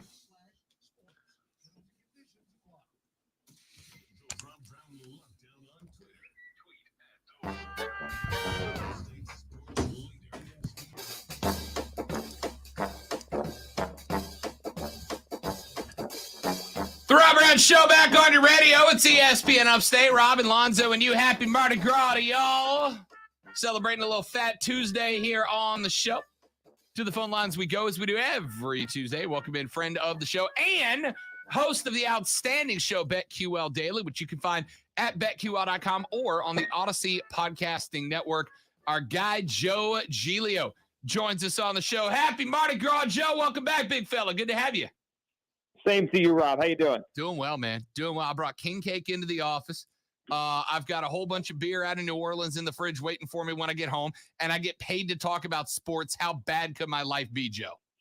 Yeah, it sounds pretty good to me. It's a good Fat Tuesday. It's a good Mardi Gras. Yes, indeed. Yes, indeed. All right, Joe, let's help some people make it a better Mardi Gras, see if we can win them some money. I'd like to start in the NBA, if you don't mind, because funny enough, a handful of minutes ago, we heard one of your compatriots at BetQL come on and was talking about a very interesting topic. And it is that some of the best bets, or I should say most consistent bets in the NBA this year, have been some of the worst teams in the league, teams that are down towards the bottom of their division, but have still been finding ways to make covers with really good teams across the NBA. Is that a trend you've picked up on? And has there been anything else NBA betting wise that's caught your eye so far this season? Yeah, for sure. I think that's one of them that has certainly been there all year. The other one, and I think it took people a little while to catch on, was that the Cleveland Cavaliers were an amazing bet against the spread. Now, the bets have kind of, and then the spreads, have kind of evened out a little bit where it's like you're not getting quite the value. But it took the books, I would say, 2 months, 2.5 months to figure out, like, hey, the Cavs keep covering every time. They're better than we think they are. It reminded me a little bit, Rob, of the San Francisco Giants last year in baseball. Now that the Cavs aren't leading the Eastern Conference like the Giants, who won 107 games, but the same kind of thing happened. Once in a while, if you jump on a trend early and you see, you're like, man, they're actually pretty good. Why do they keep getting 4, 5, 6 points a game? They're covering all these numbers, so they're winning outright. It does take the books once in a while to kind of recalibrate what they think, what their analytics say about a team. And then eventually they will, but once in a while you could jump on it. So I'd say the Cavs were the other one earlier this year that was very profitable. Joe Giglio from BetQL joining us here on the show. Joe, I'm watching, we talked earlier in the week about the Lakers. Obviously, some chemistry problems there as they get blown out by the Clippers and the Pelicans back-to-back. We saw the drama play out towards trade deadline with the Nets, with the Sixers and Ben Simmons, et cetera. When you see teams that have not just on-court problems, but chemistry issues like that, I've always wondered, is there a trend towards those teams failing to hit their lines when they're having drama off the court as well as on it? Nets, Sixers, Lakers, et cetera. Any of those teams, have they been consistent hit or miss? Yeah, I think the Sixers have for the past couple months. Certainly one of the NBA's better teams, best record Eastern Conference since the middle of December. But the one thing that I always notice, and I think about with those teams you're mentioning, the drama teams, the Nets, the Lakers, is I would fade them on futures. Right at the All-Star break, we were talking about on the show, some of the books reposted the futures numbers, the totals, the win totals. And the Lakers, I believe, were at 38.5, and I jumped on the under for a couple of reasons. One, they're not very good. And then two, the one thing to notice, because, motivation plays a big factor late in season. And for the Lakers, they're in a weird situation where I think we all agree they're not very good. They're probably going to be an under 500 team. You look at the Western Conference, they don't really need to be a 500 team to make the playoffs. If that's the goal, if they just want to make it in the playoffs, well, they can win 37 games and still get in, one of those play-in spots. So I don't think the motivation will be there for the Lakers to go all out. They could probably make the playoffs with 37 wins. The total or the win total is about 38.5. I jumped on the under, and I think it feels good to me. Joe Giglio joining us here on the show. As we kind of run towards the final streak, right? We saw James Harden come alive. I told people all leading up to the trade deadline, James Harden isn't washed. He's checked out. And I think there's a different, right? Now he's paired up with Joel Embiid, who I think is good. I don't know if he wins it, but is going to make a threat to be NBA MVP this year. I really like the Sixers, a lot, both as a game-by-game bet and as a potential contender down the line. Is that a good call, Joe? And what other teams are sticking out at you that maybe you throw a couple of championship dollars at to try to get lucky? Yeah, I agree on the Sixers. They're really good. The combination of Embiid and Harden could be as good or better than any combination in the NBA. Tyrese Maxey looked comfortable since he got there. So I think it's going to work. And you're totally spot on. And you were spot on about the Harden thing. He was not washed. He just wanted out of Brooklyn. We saw the same thing last year when he wanted out of Houston. So I don't know if Harden is a 5-year thing that works great in Philadelphia, but it's certainly a thing that's working great right now. There's still value on the Sixers to win the East. And another team I would throw in there, can't believe I'm saying this because they're the number one seed. People continue to sleep on Miami. They are a tremendous defensive team. They have guys that have been to the finals before with Jimmy Butler and Kyle Lowry. And just having a guy like P.J. Tucker in terms of defense and three-point shooting, they are going to be a very difficult out for whoever they play in the Eastern Conference playoffs. That includes Giannis and the Bucks, the Sixers, or the Nets. The Heat are going to be difficult to knock out. We're talking to Joe Giglio, a BetQL host of BetQL Daily, which, of course, you can listen to at BetQL.com or on the Odyssey Podcasting Network. Over to college ball for just a couple of minutes, Joe Giglio. I've been very intrigued because obviously this past weekend, first time either ever in a couple of decades that all 6 of the top-ranked teams went down in a day. Look, I know March Madness is always madness. That's why we call it that. But, man, there is such volatility. At the beginning of the year, we thought we were going to have 3 or 4 teams that really stood out as the odds-on favorites. But we've seen everybody take a questionable L here or there. I have been a little afraid to play college basketball the last couple of weeks. What are your thoughts? Yeah, well, there's certainly, you said the volatility is absolutely there right now. And I think it's going to play itself out in March. And what I've been doing on the futures market here is I look forward to the tournament instead of just throwing all my money on Gonzaga, because they're the favorite right now for a good reason. And they're actually a favorite to make the Final Four. If you look right now, odds to make the Final Four, everyone has plus money. I mean, it is hard to get through the NCAA tournament except one team. Gonzaga has, minus money. They're a favorite to make the Final Four, which is pretty incredible. But instead of just throwing it all on Gonzaga, I throw futures on Auburn, on Tennessee, on UCLA, on Villanova. It feels like one of those years, Rob, where you could get a 3 or 4 seed and get to the Final Four, maybe win the whole thing. I think that's the better way to do it, rather than just saying it's Gonzaga's year. Because these top teams, although they're good, and Gonzaga's very good, we just saw it on Saturday, they're all losing. And I think it will continue when we get to March. Talk to me a little bit, Joe, as we, we're very rapidly approaching conference tournament time. I have said that I really like putting futures in the tournament on teams that do well in conference championship, teams that get hot. I mean, the tournaments are all about not necessarily the best team, but the team that has the momentum, the team that gets hot at the right time. Is there any trends, conference tournaments or otherwise, that you look at to try to fill that bracket out and make some money on it? Yeah, especially if the conference tournament winner gets them a better seed, right? It's all about positioning for March. And let's say you like a team, and right now you look at Joe Lunardi's bracket, and they're a 6 seed. So then they roll out and they win the conference tournament that whatever conference they're in. And then a week from now, they're a 3 seed, and their path is pretty favorable, and you're feeling good about it. I think that's the kind of thing that really could change teams. It change their trajectory, is what they do in their conference tournament, how high they rise. I mean, look at the Big East next week. Providence is winning and has won, already captured the Big East outright. You find few people out there that actually think Providence is going to win the national title. They're going to have a solid seeding, depending on what they do in the Big East tournament, probably a 2 or a 3. They're a top 10 ranked team right now. But I'm looking more towards a team like Villanova, who is a little bit behind them. Not quite, they didn't win this conference. They play tonight. But I like Villanova way better in the NCAA tournament. So if they could win the Big East tournament, I weigh that, way more heavily at this time of year than, Providence winning the Big East outright. Joe Giglio here on the Rob Brown Show, ESPN Upstate. All right, Joe, before we let you go, give me a couple of lines, couple of games you're keeping your eye on right now. Well, a couple tonight. I do like Arizona to bounce back. 4.5-point favorite against USC. USC's been good, but I think, there's a pretty decent gap between these two teams. And we just mentioned Villanova and Providence. They're playing tonight. It's interesting. Providence already has this thing wrapped up. They've won the Big East. Villanova did not, and they lost last week in Providence. I think tonight is a kind of a bounce-back game for Villanova. Now, the number is pretty big. I mean, these two teams are almost identical in terms of record, in terms of their rankings in the AP. Yet it's a 9.5-point number for Villanova. That feels a little rich to play, but I would play Villanova first half tonight. I think they'll jump on them with a kind of a raucous crowd. I would go Villanova -5.5 in the first half tonight against Providence. Love the picks. Love the picks. Joe Giglio is the host of BetQL Daily. You can hear it at BetQL.com or at Odyssey.com on the Odyssey Podcasting Network. Joe, my man, always appreciate it, big fella. 1 week closer to March Madness when we talk next week, man. You got it. Can't wait, Rob. There you go. That's Joe Giglio of BetQL. Let's take a break.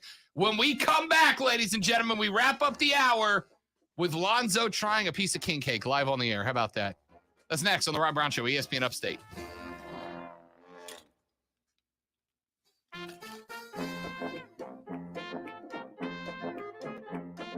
wondered if I was going to get it.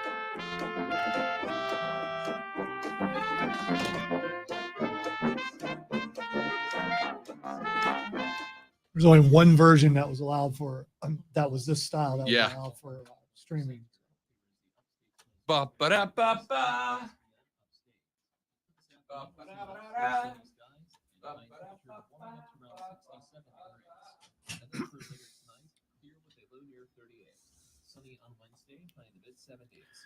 Still don't know what king cake is. I guess I'll find out in a few minutes.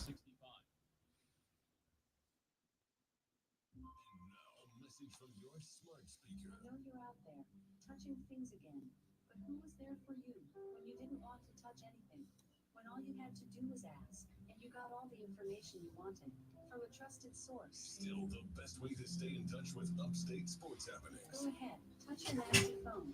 See if I care. On air, on your smart speaker, or any smart device. And don't give me any of that. It's not sweet nonsense. This is ESPN Upstate. If you're suffering every day with joint pain, stop and listen. You can get real lasting relief now with natural biologic treatments at QC Kinetics. Hey, it's Charlie James, and QC Kinetics is you go, sir. a leader in regenerative solutions that can restore and repair damaged tissue with no surgery and no drugs. This is the relief you've been hoping for your aching knees, shoulder, lower back. The unique protocols at QC Kinetics were created by a physician. I don't know. Is it supposed to look like that? I mean, you be the judge. Sprinkles and apple filling on the inside. Yeah, I was talking to the stream, but I get why you would think. Mm-hmm. So that looks like a hot dog in there, but I don't know what it is exactly. So Apple filled. okay, so it's supposedly an apple. I'll let you know if it is or not. Not that you couldn't make a hot dog taste like an apple, but we'll see. But is a hot dog a sandwich? No, it's a hot dog.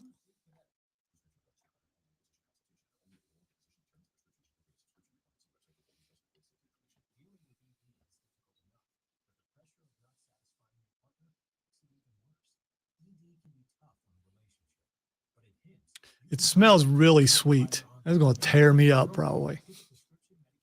I can smell it from here.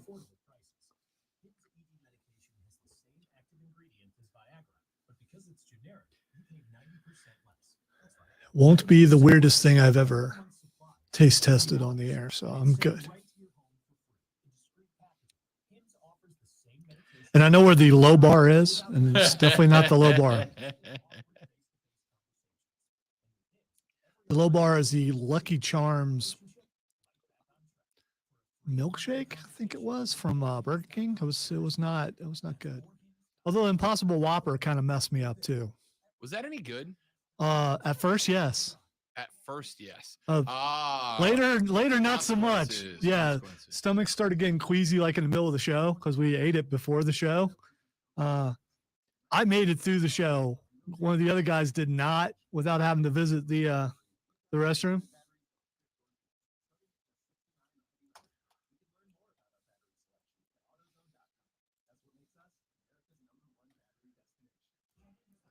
Then the guy who was vegan, pretty much after I pointed out, that's cooked on the same grill as the meat. He kind of he quit a couple weeks later. It may have something to do with that. I don't know. Probably coincidence.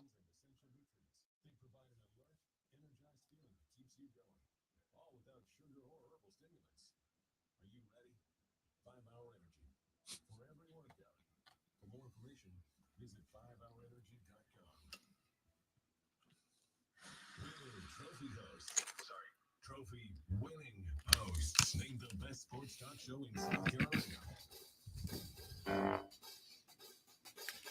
Now, I've been waiting for this segment all day. Not because I'm super excited to hear what Lonzo has to say about king cake, but because it is a justified reason for me to eat a piece of king cake, ladies and gentlemen. For those of you that do not know what a king cake is, it is. Yeah, I would be one of those. Lonzo's one of those. And I'm looking at it right now, and I still don't. I'm not positive. It is it's a cake, but it's really like a pastry. The king cake, which comes from it used to be called the cake of the three kings or three kings cake. Gets its name from the three wise men or the three magi or the three kings, whatever they were called, of different backgrounds of faith. It's eaten on the eve of the Epiphany or 12th night, and then you just eat it up until Mardi Gras Day. But it's like a French pastry. It has icing spread across the top of it, and then purple, green, and gold sprinkles that are laid on top of that to give it a little festive flair. It can, if you wish, I do, be filled with other stuff. So what we're about to eat, Lonzo, is a king cake filled with apple. But you can get it. It's like any pastry. You can get it with lemon. You can get it with raspberries. You can get it with any fruit filling that you would like to have. And inside of the king cake, there's a little plastic baby that represents the baby Jesus, little plastic baby. And whoever gets the baby, whoever cuts the piece and the baby's inside your piece of king cake, you get good luck for a year, if you believe in that. Get you good luck for a year. And you are also responsible for providing the first king cake next king cake season on 12th night, which is the start of the carnival season leading up to Mardi Gras. So that's a king cake. We have here 2 slices of king cake from Gambino's down in New Orleans. It was shipped up to me by my aunt. My aunt every year sends me a king cake on my birthday. This is from Gambino's. We usually do like a Hadel's. They got a couple of different bakeries down there that make king cakes, all different, all delightful. This is from Gambino's. Now, it got here. My birthday was Saturday. It got here on Friday. So it's not super hot, like super fresh right out of the king cake machine or whatever. Let me be producer here. This entire lead up is excellent, but we're running. I need your thoughts. And what I gathered from the story is that the wise men brought Jesus gifts, and someone decided to make a cake because of it. I don't hate it. Okay. So we now have Gambino's king cake. You're all going to listen to us eat it on air. It's usually a little more moist than this, though, but you get the idea. You get the idea. Nice little thick icing across the top. Sprinkles for sugar and flavor. By the way, though, you might want to back off the board because those sprinkles are going to go everywhere. This is a heads up before Diesel gets mad. Have you noticed how my hand hand is cupped? My paper towel is put in. It's made into a thing to capture because I'm skilled at eating around the board, even though we're not allowed to do that sort of thing. Well, this is our exception, right? Like this is our exception. It's Mardi Gras. You got to have some king cake. This is it. King cake season is over today. It's over today. All right, Lonzo, you've had a couple of bites. You've gotten the Gambino's king cake, the taste of king cake. I need your thoughts. Also, you buy me 30 seconds to have another bite. I got to be honest. There's something about it that I don't like. For the most part, I do. I think it's the sprinkles. Just the happiness. I think it's just, no. Joy. No, I don't. I don't partake of the sweets a whole lot anymore, Okay. and that's also part of it. It's not like, oh my God, it's so gross. No, it's good. There's just something that's just off-putting, just one little thing, and I can't put my finger on what it is. So the sprinkles give it a little crunch when you don't expect them. Yeah, but I think the sprinkles kind of have a flavor to them, and maybe it's in my head because they're green. It might be. So possibly B minus. Yeah, no, I'm looking at B plus. B plus because it could be part of my head, and I just ate Doritos before I ate that, so that might have. What the hell? That's a rookie mistake. Well, how would I know? Not to eat Doritos before you eat something else and expect not to I would assume anybody who's ever had a Dorito. Well, it was time for me to eat, and I didn't know if you were going to get to that. So I didn't want to be a zombie. A triple plus. Best dessert you can get. And I will see you next year, King Cake. Can't wait. Back after this to wrap up the Rob Brown Show on ESPN Upstate.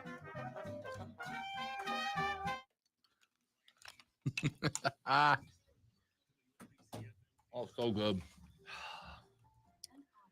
It's really, really sweet. Mm-hmm. And I don't really eat anything really, really sweet anymore. And that's really what it comes down to. I can't. I can see how that could be off-putting. When you no longer do, I mean, obviously I did at one point in my life, but now it's just like, whoa.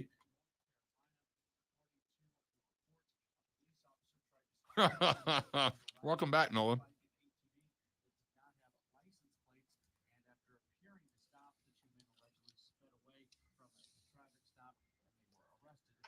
So now I don't want to offend you. So I'm going to eat the rest of it. But no, you don't have to. It really comes down to it's the sweetness. And I will have that taste in my mouth for like 3 or 4 days. Crazy. Yes, it is very much very rich icing.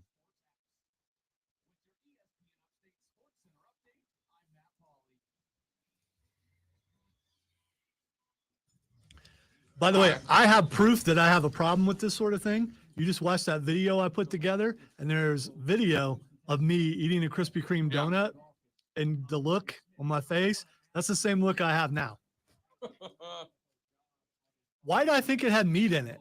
For some reason, I thought king cake had meat in it. No, it's not cake. Well, cake can have meat in it, can it?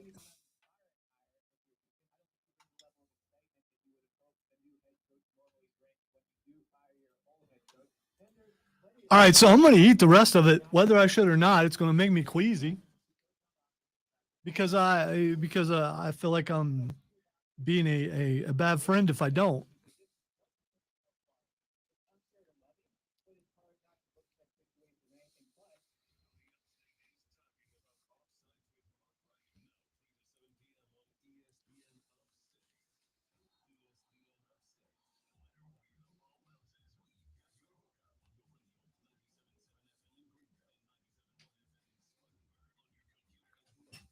place on Bane and Stone called Bohemian. I know Bohemian.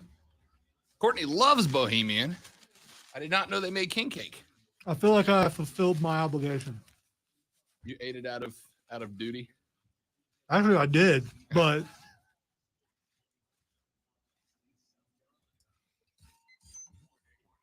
I might be curled up in a ball by the end of the show, but so much sugar. Or I might be jumping off the ceiling. What? I might be jumping off the ceiling. You never know. That sugar hits me.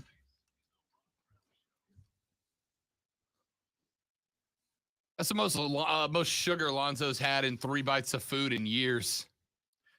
It's so sweet, man. Oh, delicious. Absolutely delicious. I don't want to feel like a lightweight, but, you know, that's the optimum word there, I guess, or 2 words. Oh, king cake. And that was it. That was I literally gave you the last piece, Lonzo.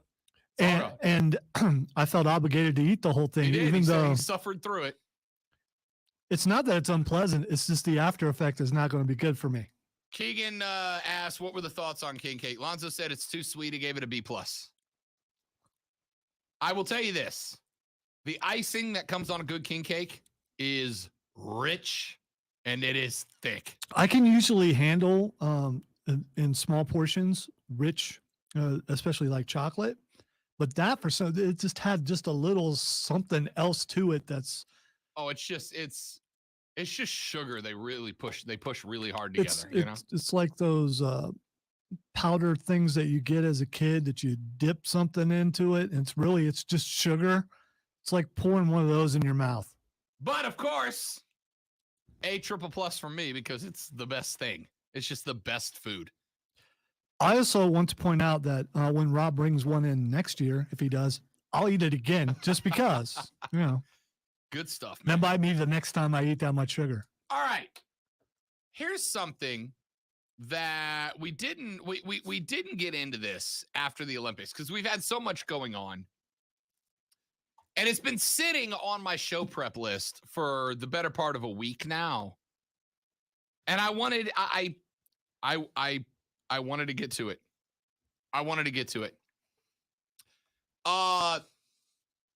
We just watched the Winter Olympics. Dollar says, a texter says, $10 says that big old boy Liberob has another king cake at home. No, it doesn't. You know why? You already ate it? Because I ate that one too. Okay. All right. Listen, this body's earned, man. This body's earned.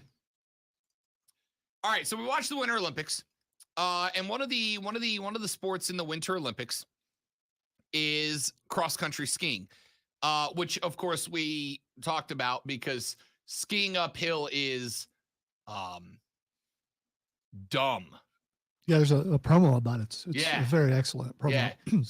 probably an award-winning promo. Probably. Yeah, probably. May or may not make the cut.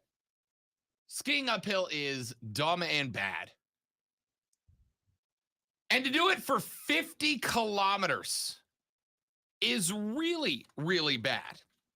Like, why? That works out, Lonzo, to 31 miles of uphill skiing. 31 miles. Now, this year, for various reasons, they shortened it down to 30 kilometers, which ends up working out to a little over an 18.5-mile uphill route on skis. They couldn't afford any more fake snow. That was the limit That was of all what they could do. Yeah. Finland competed in the 30-kilometer mass uphill skiing event. And one of their hopes for gold was a skier by the name of Remy Lindholm. Remy Lindholm was a skier. Lindholm skied the just over 18.5 miles in 1 hour, 15 minutes, and about 50-ish seconds. 1 hour, 15 minutes, 45-ish, 50-ish seconds. Now, I didn't watch that event, Lonzo, because it infuriates me as a human being that there are people who decide that they need to be so healthy that they are going to take the skis meant to go downhill on snow and go the other way. But also because while I love the Winter Olympics, I don't need to watch you ski uphill 18.6 miles. I'll tune in for the last one, and we'll see how it goes. Anyway, Remy Lindholm finished the men's 50/30-kilometer uphill skiing marathon, and then had to talk to the medical experts because, Lonzo, he got frostbite. No. And that was a stutter. That doesn't count because I was just so shocked. Yeah. No. Yeah, he got frostbite because not only do they ski uphill, but they do it in Lycra, spandex, like little real, like barely insulated. Lycra? That's called Lycra? Yeah, it's like spandex. It's the same stuff. How you know? Used to ride bikes. I'm not surprised. I used to be rock hard. Probably not the right expression to use for this particular story. All right, Liver Rob Texter, you just got some more fuel. You're welcome. Yeah, sometimes I say things on purpose because I think they're funny that I turn around and immediately regret. Anyway, so I see this story that Finnish skier Remy Lindholm had to see medical experts after the race because he was being threatened by frostbite. And this is a phrase that is ordinarily used to make things funnier. And it still does, even though it actually happened. Lonzo, he was threatened by frostbite in his pants. In the probably, if I asked you to write down a list of the 3 body parts you least want to suffer frostbite, for men, this part is numbers 1, 2, and 3.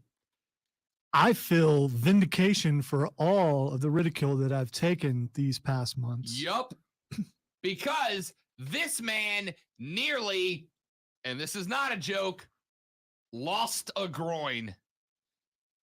After the race, he had to see medical professionals and then had to apply a gradually warming heat pad to his dude parts so that they would warm up slowly and not A, freeze off, or B, fall off due to extreme temperature variance. So I'm sure Texers have already talked about freezing you or something off. And This guy almost did it. He almost did. Man, it's so, we can never again use the phrase, man, it's so cold, I'm going to freeze my junk off, because this guy got so cold, he almost froze his junk off. I hope this has a happy ending and not a unique ending. He said, you can guess which body part was a little bit frozen when I finished the race. It was one of the worst competitions I've been in. It was just about battling through. Listen, Lonzo, ordinarily, I commend athletes who fight through adversity. Ordinarily, I commend athletes who face a very difficult physical struggle and dig down deep and find it within them to finish. This guy, if he dug down deep, might have found it within him, if you get what I'm saying. There comes a point, and I've never been able to tell you where that point is, but there comes a point somewhere that you go, it's okay to stop. Like, it's okay. Now, I mean, football players, you know, they're monsters, they're gladiators. They go down with a groin shot. MMA fighters, they have to stop for a while. They're given 5 minutes to recuperate after a groin shot. It's okay to go, you know what? I think I'm done. I think this is, there are limits to every man. I found mine. You know, my Olympic dream is not about losing something. Did you get a gold medal? No, but I kept my junk on my body. That's good enough for me. Listen, I have never been able to tell you, like I've always said, there comes a point where you go, you've done enough. Like, you've proven yourself, right? If Alex Smith never came back to the NFL and played another game, what an incredible story, right? Guy's knee explodes, has to go through a year of surgery and rehab and follow-ups and this, that, and the other. They tell him when it happens, you might never walk again. Alex Smith fights all the way back to playing the NFL, and I respect the hell out of it. That's fight. If Alex Smith never played another NFL game, we would all go, yeah, I get it. For the first time in my life, I can tell you where the point of you should stop now is. And when the doc goes, hey, man, I'm about to stop being able to say, hey, man, to you. It comes down to this. When you are not only hurting you, you're hurting all of mankind. Stop. Just stop. You are not hurting your future generations. You are wiping them from existence. There is no need, my man. If you continue, your name no longer exists after you. So just stop. Name me any Olympic cross-country skier in history that's not Remy Lindholm. Name me any of them. You can't. I respect guys that do it. That's tough, man. I wouldn't even try, right? If you asked me if I wanted to compete in any Olympic games, any Winter Olympic games, right? Curling, hockey. The answer is yes to all of them. Luge, skeleton, bobsled. Yes to all of them, except uphill skiing. There's a reason it's a niche sport, but you do not, Remy. So all athletes, even if you're just an amateur athlete out on the playground or at the gym or something, you're playing whatever game it is, basketball, football, whatever you're doing, and you feel that little tug like a muscle's about to tear or something like that, and you just want to work through the soreness. I get that. But if I feel yeah. What are you?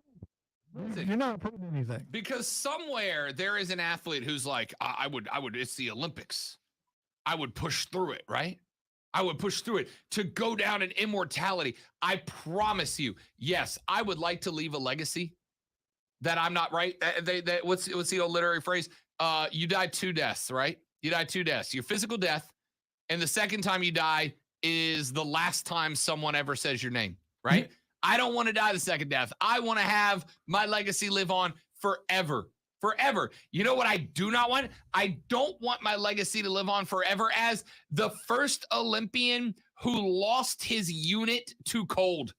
That is not how I want to be remembered. I would rather you forget me than be remembered as, remember that guy who froze his literal junk off? Remember that guy? Because had that happened to Remy Lindholm, he would have become the world's longest, or in this case, shortest joke of all time. Right? 25, 30, 45, 50. We would go. Ladies and gentlemen, welcome to the 2048 Olympics. Up next here on NBC, men's 50-kilometer cross-country skiing. Of course, the event made famous so many years ago by Remy Lindholm's dudes. Like, that's not the legacy you want to live, man. Again, in every other sport, I couldn't tell you where the line is that I go, that's where I stop competing. That's where I go, I don't care. I care less about winning than this. This is the line in cross-country skiing. I care less about being an Olympic gold medalist than keeping all of my appendages connected to myself. See, now I'm going to have to research this because I wonder if this got TV coverage. Did NBC's Olympic coverage, did they talk about this? Because I want to know how they handled it, how gingerly they went about discussing what could have been lost here. About as gingerly as that doctor went with the heating pad, I'd assume. You kidding me? The Olympian who won it all and lost it all, literally. Now, get out of here, man. Get out of here with that. I got to tell you, I don't, Lonzo, I don't think that I care about anything that much, except that, right? That's the only thing I care about as much as that. And not even like a gross, ooh, you're a dude way. Just the thought of that. No.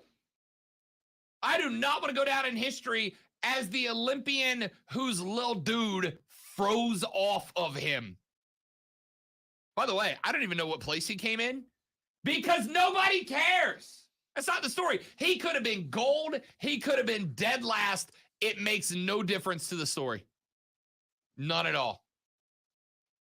It is already a struggle enough in that department when it's -1 degrees outside in the snow, right? This dude just took it to the next level. Remy, about halfway through that race, when you went, this feels bad. If you would have pulled off mid-race, just left the course, skied over to the Olympic Village, walked into the sauna, and in comes the reporter and goes, Remy, you know, we've never seen anybody just leave a course in the middle of the race. Can you tell us a little bit about what was going on? Yeah. My blank was going to freeze off. Oh, well then, Remy, good luck with the recovery period.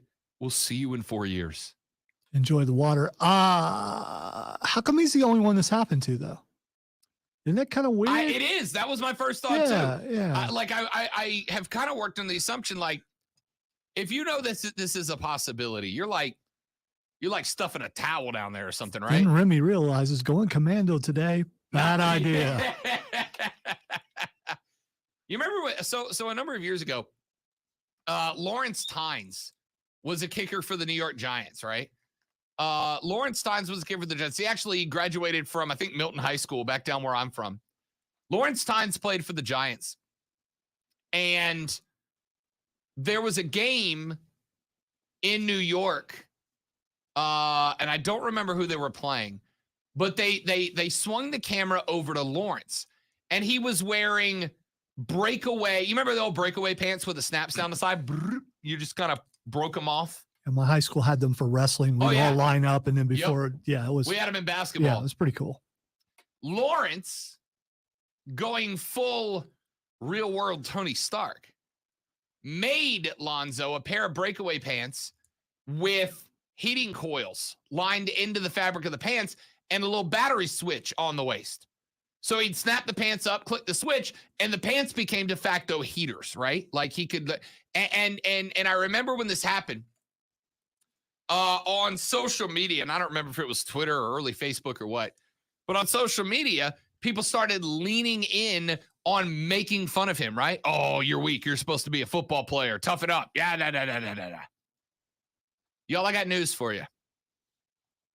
I would rather you laugh at me than me freeze my junk off. Capiche? Y'all's opinion of me as an audience matters. Y'all's opinion of me lets me keep this job another 2 years. But if you came to me and said, Rob, you have two options. A, everybody can love you and you can be the greatest sports talk radio show host. Or B, we can hack off your junk. I got to tell you, man, I go right back to banking. I'll go right back to selling insurance.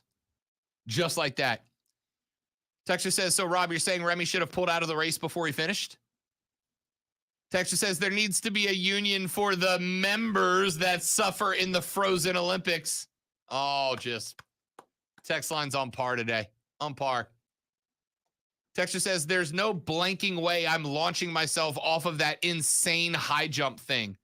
I got to tell you, if you're talking like the long ski jump, right? Like the distance long jump, I think I would do that one, Lonzo, because most of those guys, like, it looks pretty smooth and effortless, right? Like, I know it'd take practice to get used to it, but most of those guys, they like just kind of soar. And then when they land, they almost just kind of roll into the landing. The one I would not do is the one on the short skis where the ramp goes like straight up in the air. You know what I'm talking about? Yeah, where you're doing the tricks. Yeah, that's the other one I wouldn't do. The long My jump. knees would explode. It's like jumping off of a building. I'm not doing that.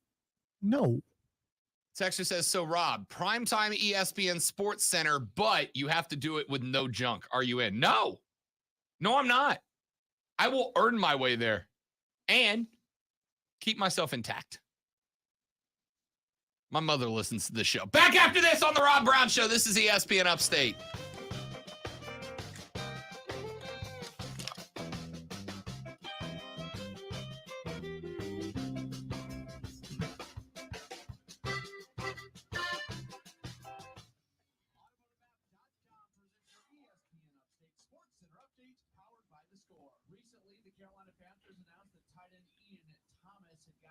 I said my mother listens to the show, and she just texted me, not anymore.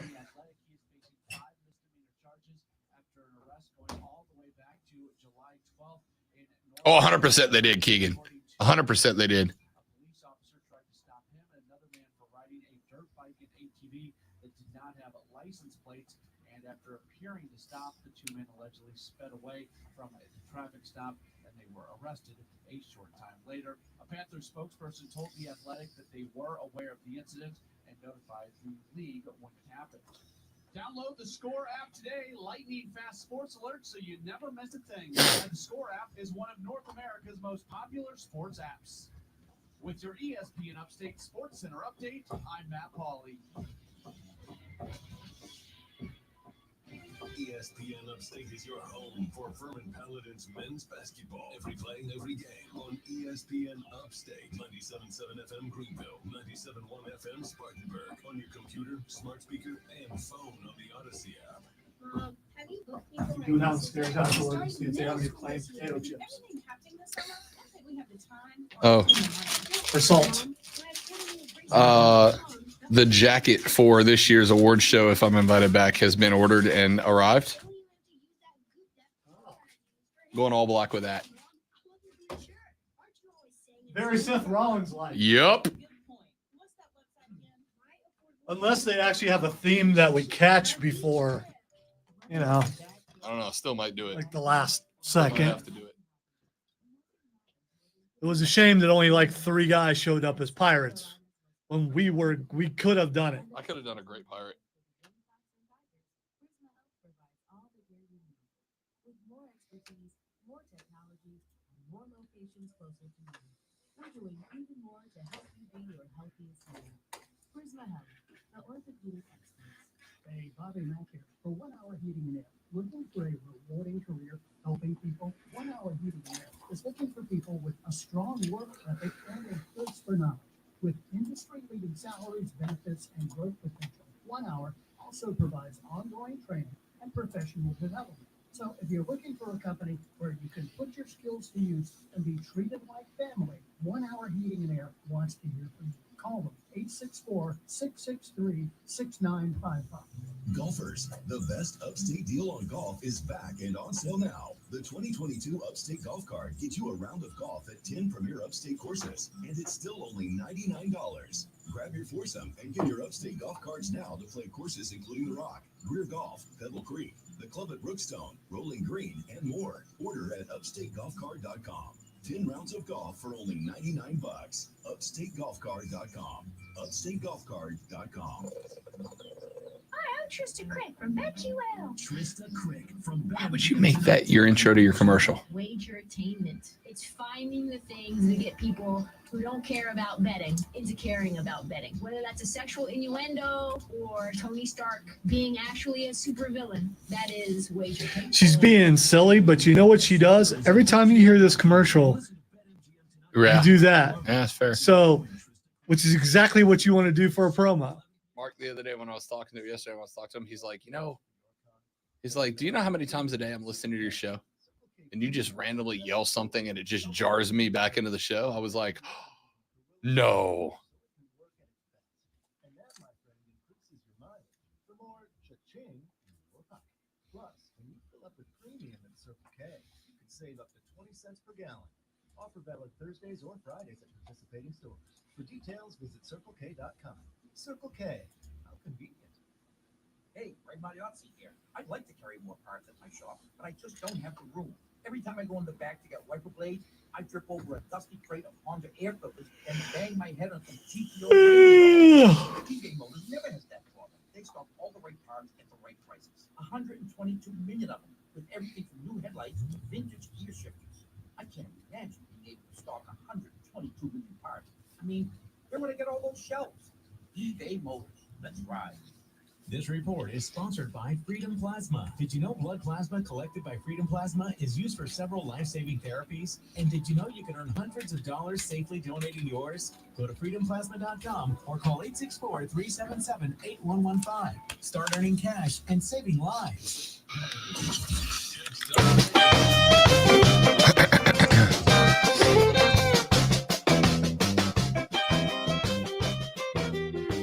I just realized something, Lonzo. If that dude's junk did fall off, there's a museum in Iceland that would probably pay good money for it.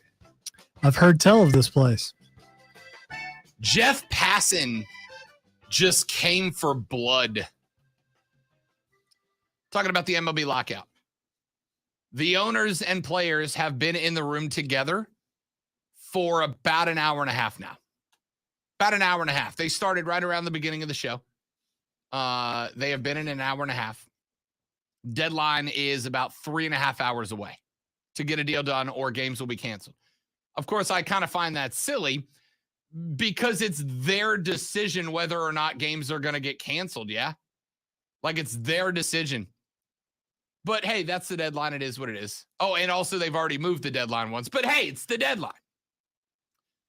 But Passan, who is, I think, done a good job of refraining from taking either side, just said this, Lonzo.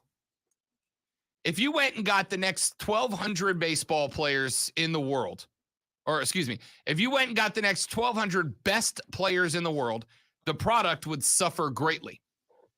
If you handed MLB teams over to any 30 competent business people, the sport would not suffer. Actually, it might improve.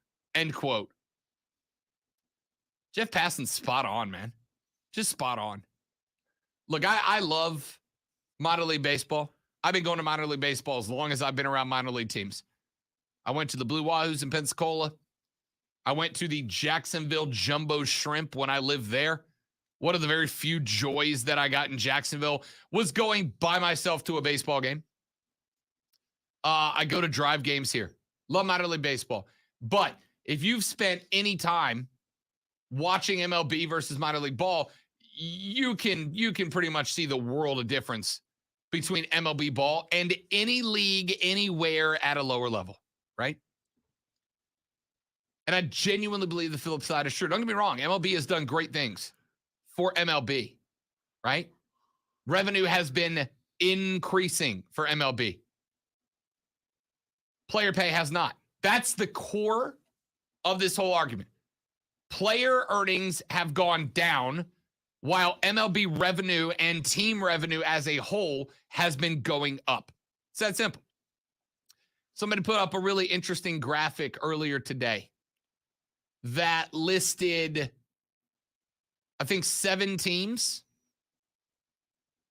and the percentage by which their payroll has dropped over the past 10 to 15 years. I lost the graphic, so I don't remember all of them. But the one that stuck out to me, remember when the Cleveland Indians made a deep run a handful of years ago? Their payroll, since they went on that deep run, Lonzo, their payroll is down 67%. Oh, yeah, and they're bad again. 67% their payroll has been reduced. But their revenue has gone up about 8%, right? That's why the players are mad. And the point that Passan is trying to make here is, if you took the next best 1,200 baseball players and put them on a Major League Baseball teams, you would be able to see a drop in the quality of baseball. But if you took 30 competent top-tier businessmen who understood what it takes to be successful, this deal's already done. This deal's already done. They have found a way to compromise, to placate the players, to get these free agency. By the way, when this deal guns, if this deal is done today, and they're hoping it will be, if this deal is done today, the next 2 days of baseball free agency are going to be asinine. They're going to be insane. It is going to be a flurry. No doubt about it. But Passan's got a point. And I think that point is kind of made when I tell you that they sat down today on deadline day. They sat down today to talk about these meetings 3.5 hours before the deadline. Now, Lonzo, you and I are going to try to go back-to-back on the Star Awards this year, which, if you didn't hear, we won one last year, best sports talk show in South Carolina. We accept it. Thank you. We are humble and good-looking. Lonzo, if the deadline to turn in our submission to be considered for that award was today at 5 p.m. And I showed up here at 1:30 in the afternoon to work on that. What would you think about me as a business partner? Even though you do all the hard work. Procrastinator, doesn't really care about it that much. Doesn't mean as much to him as it does to me, that type of thing. Yeah. That's the point. That's the point. It's not that hard to see. Now, they've been meeting for a couple of weeks. They've been meeting, I think, 5, 6 consecutive days.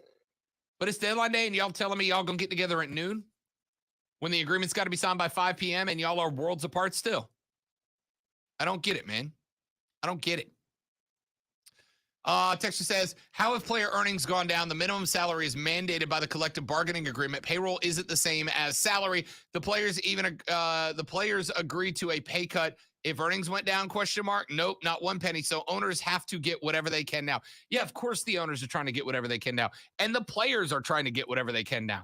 We know that neither side is going to get everything they want. That's not how negotiations work, right? It's not how negotiations work. But it's not as simple as CBA set salary, right? It's not as simple. We have time served restrictions. We have rights of who plays where and when. Guys that are being locked down in the minor leagues for a number of years so that owners can control their contracts longer and manipulate the numbers more. We have the Super Twos argument that a lot of people I don't even fully understand it, to be honest. I got a decent grasp on it, but don't fully understand it. It's not as simple as you must play the players between this and this, and if you spend over this, you go into the luxury tax. It's not that simple. And again, it is very complex. It is very complex. There's a lot of moving parts. There's a lot of numbers. There's a lot going on.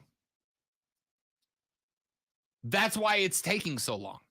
But the fact that there were weeks and weeks of no meetings when this was on the table, the fact that there have been meetings for a few days, but they're turning up at noon to start discussions when the deadline's 5 p.m. And by the way, this looks bad on the players too. This is not just liber woke Rob ranting on the big bad billionaires. The players look bad in this too. It's a two-way street. Show up and get it done so that we can play baseball. Texas said, you need to tell my wife how negotiations work because clearly she doesn't know. She seems to get everything. It sounds like you're a bad negotiator, bud. Sounds like you're a bad negotiator. Or a smart one. No. Can we stop with the happy wife, happy life stuff? Happy spouse, happy house, man. If your wife's getting everything she wants, let me ask you this question. If your wife's getting everything she wants and you're getting nothing you want, why are you still there? You wouldn't accept that in any other situation. What if all you want is everything she wants? It's not. How do you know that? It's not, because you're two different people. You're not the same person. See, we are one. No, you're not. Sure. No, you're not. I tell the lady friend all that. She gets really mad. I'm very indecisive. Are you serious? No way. I'm very indecisive. It's not that I'm indecisive, right? It's not of a lack of ability to make a decision. Because when I can make decisions, for me, it's super easy. It's not a lack of ability to make a decision. It is I'm very fluid. I'm very I can evolve in any situation very easily. So 90% of the time when I have a me and the lady friend decision to be made, I defer to her. Not happy wife, happy life, but because I don't genuinely care. She gets frustrated. She's like, just tell me what you want. I want you to be happy with the situation. This has to do with food, doesn't it? Because it's the most of the time. It's the argument that we all have. Right. What do you want to eat? I don't care. Well, you got to have an idea. I don't care. Look at me. I eat anything and everything in front of or around me. All right. So I want you to enjoy your dinner and I will be happy with whatever. Right. But if the lady friend was to come to me and go, you know what will make me happy? If you didn't play Xbox anymore. Yeah, that's not going to work for me. You know, make me happy if you'd stop doing board game night with your nerd friends. Yeah, it's not going to happen. That's a thing I enjoy about being alive, right? Negotiations, people. Texture says if I can get lucky twice a week and play golf on the weekends, I'm good with her winning the negotiation. That is winning the negotiation. That's not an L. You got the two things you want. You won. What you mad about? I'm Rob, he's Alonzo, and we're fired on the Rob Brown Show. It's ESPN Upstate.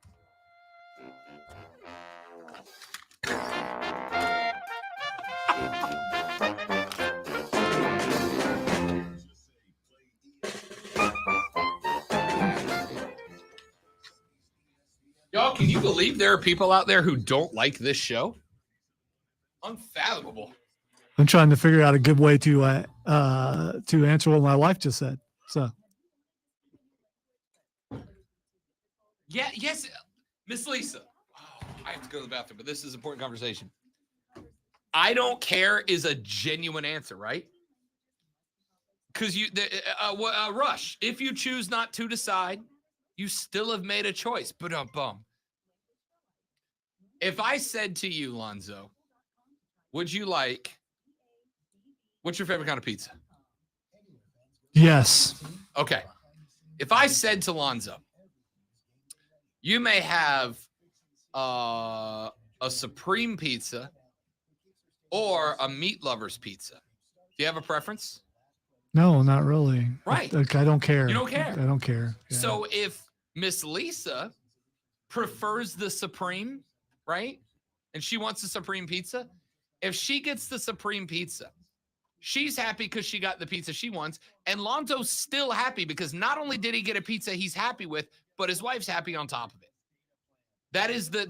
If you prefer the meat lover's pizza and Lonzo said, I don't care, and you got the meat lover, he still wins. All right, Lisa, I'm not.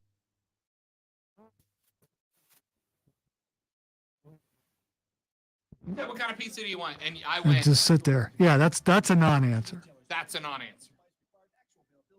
We should be there. I could use one of those probably.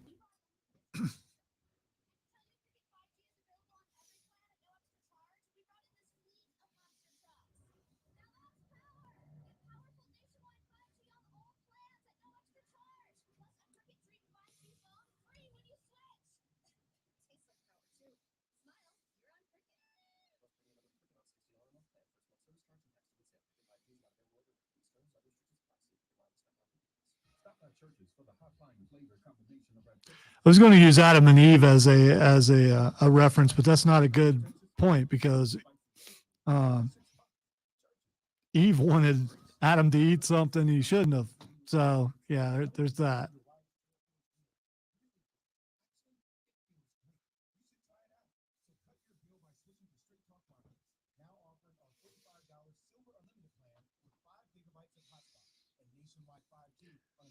I'm wrong all the time, by the way. So when I am right, it just feels awesome. Will Rob make it back from the restroom in time?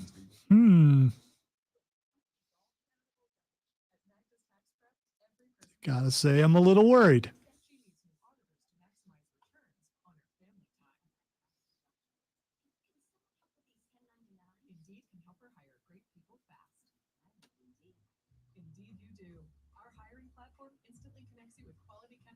Resumes on Indeed match your job description.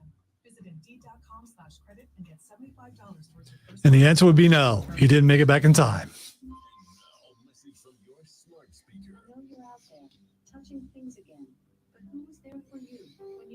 Should I yell down the hallway?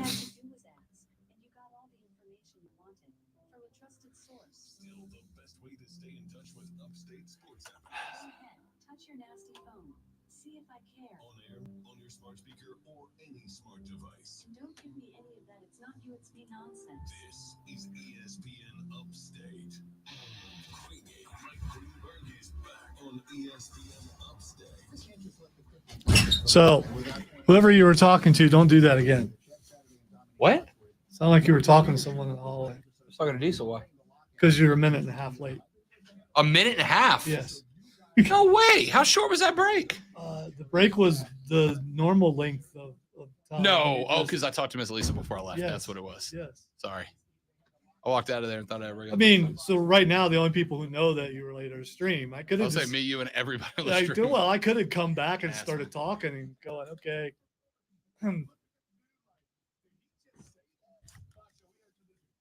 Rob apparently fell down on his way to the restroom.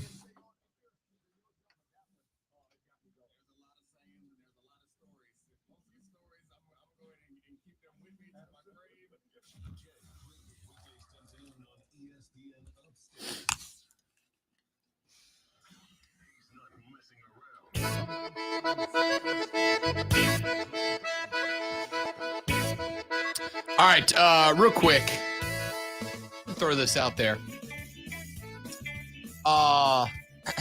We talked about yesterday the Greenville Triumph going to play Clemson this past Saturday in a friendly preseason exhibition match, which, by the way, Lonzo, was not friendly. They were getting after each other. It got heated for a few minutes. All right. Couple of things. Number one, for those of you that don't follow football, soccer, and for those of you that maybe don't follow the Triumph outside of, match day during the regular season that closely, just as a heads up, a 2-0 loss to Clemson does not mean the Triumph are bad. And it's a great showing for Clemson. They are the best team in college soccer. That's not a problem. But just so you're aware, the Triumph did not play their starting lineup. It was nowhere near the best 11, or I should say the 11 that's going to be starting on April 3rd when the season kicks off. In fact, on that roster, there were, I believe, 3 guys that are what are considered trialists, right? They're guys that are trying to earn a contract, guys trying to make the team. That is a scoreline. I heard yesterday a lot of people going, oh, that's, that college teams can beat pro teams. No, they can't, guys. No, they can't. College teams can't beat pro teams. Now, the Triumph for a third-level professional soccer team, right? MLS, USL Championship, USL League One. Third level. I'd still take $1 that says if the Triumph played Clemson with their true starting 11 in midseason form, the Triumph win that game. And it's not a shot at Clemson. That's just what it is, right? Not a reason to panic. Not a reason to freak out. Not a reason to jump off. Great win for Clemson. That's not to disparage the win. Clemson played great soccer. I was actually really impressed with some of the runs Clemson went on. Like, they were catching professional soccer players out of shape, out of tactic, out of form. It was a good look. It was a great win. But it's preseason, right? As I asked Lonzo yesterday, if the Chiefs lose a preseason game, do you suddenly put up the sign that says, abandon all hope, ye who enter here? No. No. It's preseason. You got guys out there that are going to be 3rd and 4th string guys trying to make the team. You got coaches testing out different alignments and formations. Because, hey, maybe this linebacker who's really average as a middle linebacker in a 4-3, maybe if he gets to play an inside in a 3-4, it'll open his game up a little bit. So you test that out and try it out. See if you put in some extra formations because it suits guys better, etc. That's all. All right. Texas says, hey, Rob, fantastic answer in regard to negotiation between women and men. Happy spouse, happy house is my motto. More people need to subscribe to this belief. We'd probably have less divorce. Yeah. The trope that if the lady's happy, everybody's happy. That ain't true. I know some miserable-ass married men. I know some dudes that are miserably married, but they go, oh, happy wife, happy life. No, man. Everybody ought to be happy. If you ain't both happy, you ain't in a relationship anyways. And also, last one. My biggest offender in the stream is Miss Lisa. Lonzo's much better half. All right? Biggest offender. Every time Lonzo picks on me, daily, Miss Lisa's like, Lonzo, can the crap. Yeah, because that's what I'm known for. Yeah. Picking on Rob. Can the crap, knock it off. But I do have to argue with her and some other women in my life. I don't know or I don't care is a valid answer to a question. It's a valid answer to a question. Sometimes, and I think this is probably more applicable to men than women in a lot of cases, sometimes, and this may shock you, when we say, I don't care, we're telling you the truth, right? Sometimes we genuinely don't care. I use the example of if Miss Lonzo, if Miss Lisa asked Lonzo, do you want a Supreme pizza for dinner or do you want a meat lover pizza for dinner? I don't care is a valid answer. I'm a winner either way. And then that goes one further. If you prefer a Supreme pizza to a meat lover's pizza and we get the Supreme, I win twice. I get a pizza I like and you got the one that you wanted. That's wins all around. Now, here's the other thing that I've noticed. As Alonzo, when I got full couples therapy today. All right. The other thing I've noticed, if you have a preference, don't ask us what we want because you don't care. Right. This is the one that happens all the time. What do you want for dinner? And I actually kind of want Chinese tonight. I don't want that. Okay. Italian? And now it's just you telling me no until I guess the thing that you want. Yeah, this is a conversation where I believe I've said before, tell me all the things you don't want. Yeah. And then I'll pick from the things that are left. And then, yeah. I literally do that. All right. So just tell me what's out and then I'll pick what's left. And I'm cool with it. I really don't care. Again, I'm a fat guy. I'll eat anything. I don't care. But if you have a preferred option, then don't ask me what I want. Just go, hey, can we have this tonight? Well, yes. Well, the preferred option that most women pick is a place I really don't want to go because it's doesn't have anything signature. So you go to the restaurant and it makes a little bit of everything. So you're going, okay, I don't know what to pick here.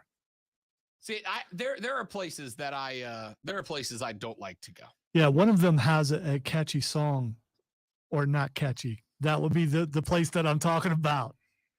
Correct. I don't think there may be some guys out there that go, hey, let's go there, but I don't think so. No, it's not on my list. Yeah. I'll give you another one. There is an Italian place that has one in every single city. Can't stand it.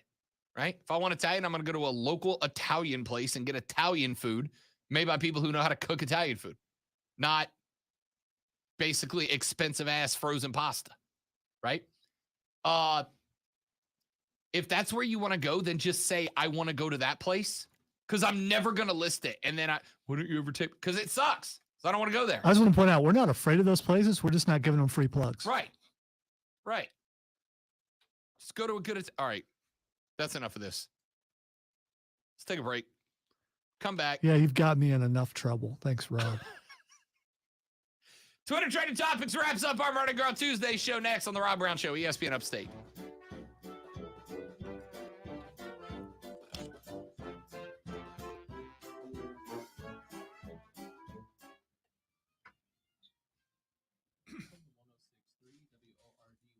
It's gotten harder now that we're empty nesters. Because my go-to is, let's ask the kids where they want to go. If I was to say no to that, what would you say? Yeah, man. How are you? Yeah, buddy. Yes, indeed. Oh, I mean, you gotta be. I heard about the grant. Heavy is the head. We get new windows? Shades, yeah. Nice. Okay.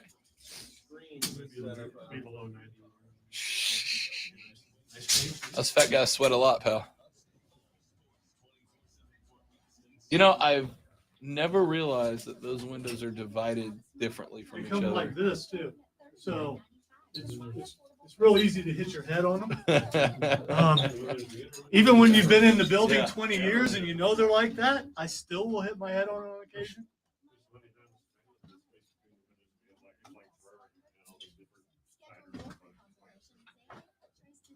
Thank you, gentlemen. Have a great Yes, day. indeed. Enjoy the show. Thank you, buddy. Happy Mardi Gras.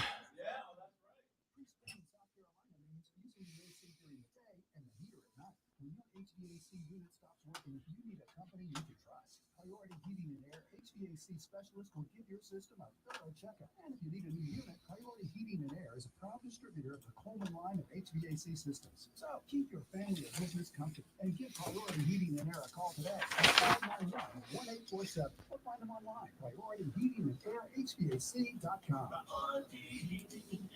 Oh, forgot to put up hour 2. I guess I'll be putting up hour 2 and 3 in the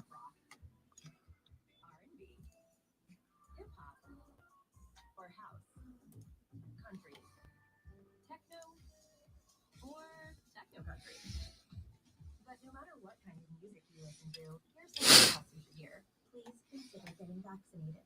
Talk to your pharmacist today about Comirnaty COVID-19 vaccine mRNA.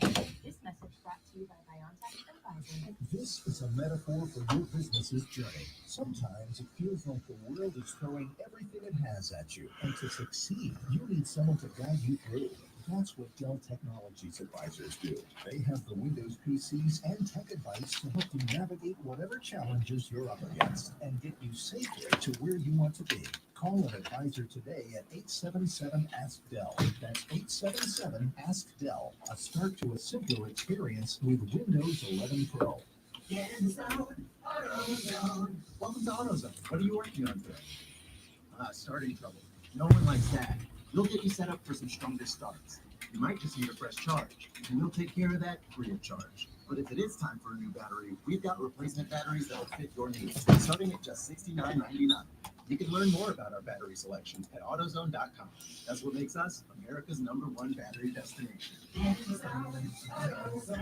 based on data from the AT&T Group 2021. Hi, my name's Joe Cordell. Sometimes in So now the question is, are we getting new windows or are we getting new blinds? Why? Blinds. Why were you Yeah, measuring the windows? Getting new blinds. I don't know why. But whatever. Well, they said window coverings. Oh, okay. Maybe we're getting tinted. Sure. Kill my natural lighting.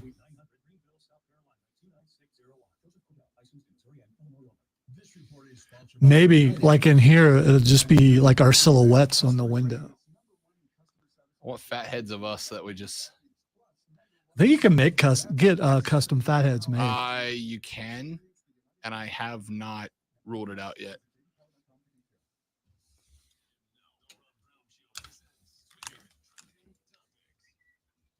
Time for Twitter trending topics where I tell Rob what is trending on the internet.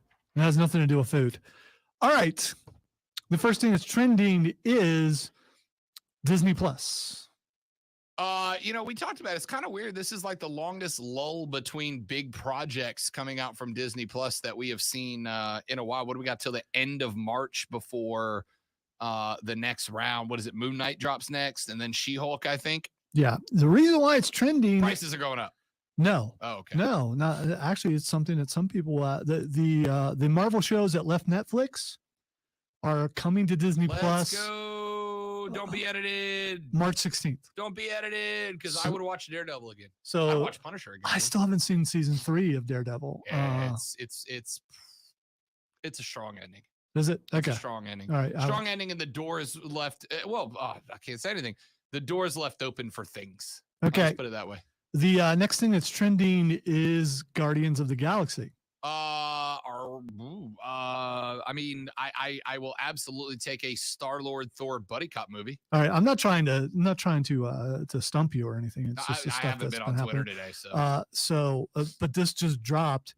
Guardians of the Galaxy will be added to Game Pass on the 10th. I've heard it's a dope game. Yeah, I've heard it's a Cameron good played game. it and loved it. So I've heard it's a really so good you'll game. be able to play it kind of for free. I have Elden Ring downloading right now, which will. The problem with the game like that is if it turns out that I enjoy Elden Ring it's all I'm gonna do Yeah. for the better part of the next 3 months. Which is all I've been doing, especially since someone on our Facebook page has talked about how they're like at level 50, and that just bothers me. It does. And so I'm striving to get there. The next thing that's trending is the Batman. The Batman. Don't expect that Batman though, because you're getting young Batman. You're getting, what is it, year 2 Batman? Year 2 Like, Batman. Yes. Still learning to be Batman. And it's going to be more of, you talked about this yesterday, it's going to be more of a classic detective noir style psycho serial killer on the loose. I don't know that I'm going to love this portrayal of the Riddler, right? But I don't know that I'm not going to.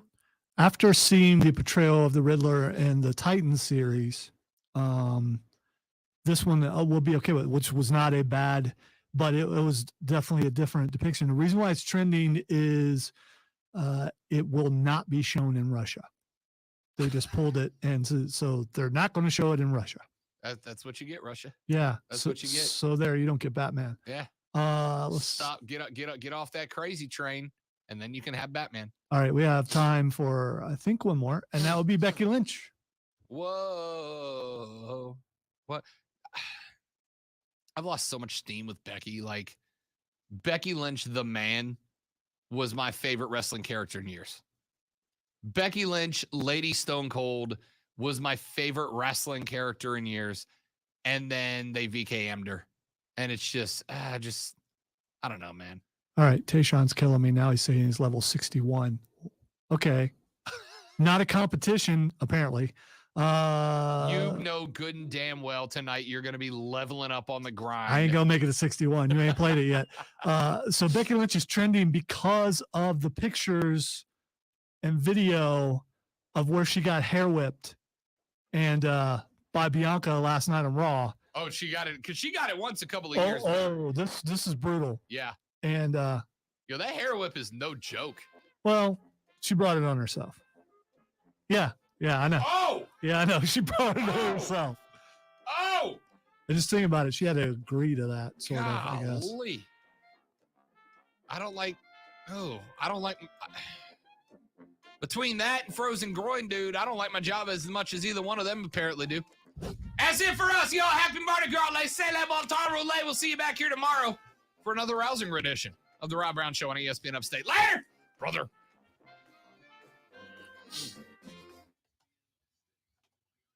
Look at that, man. That time.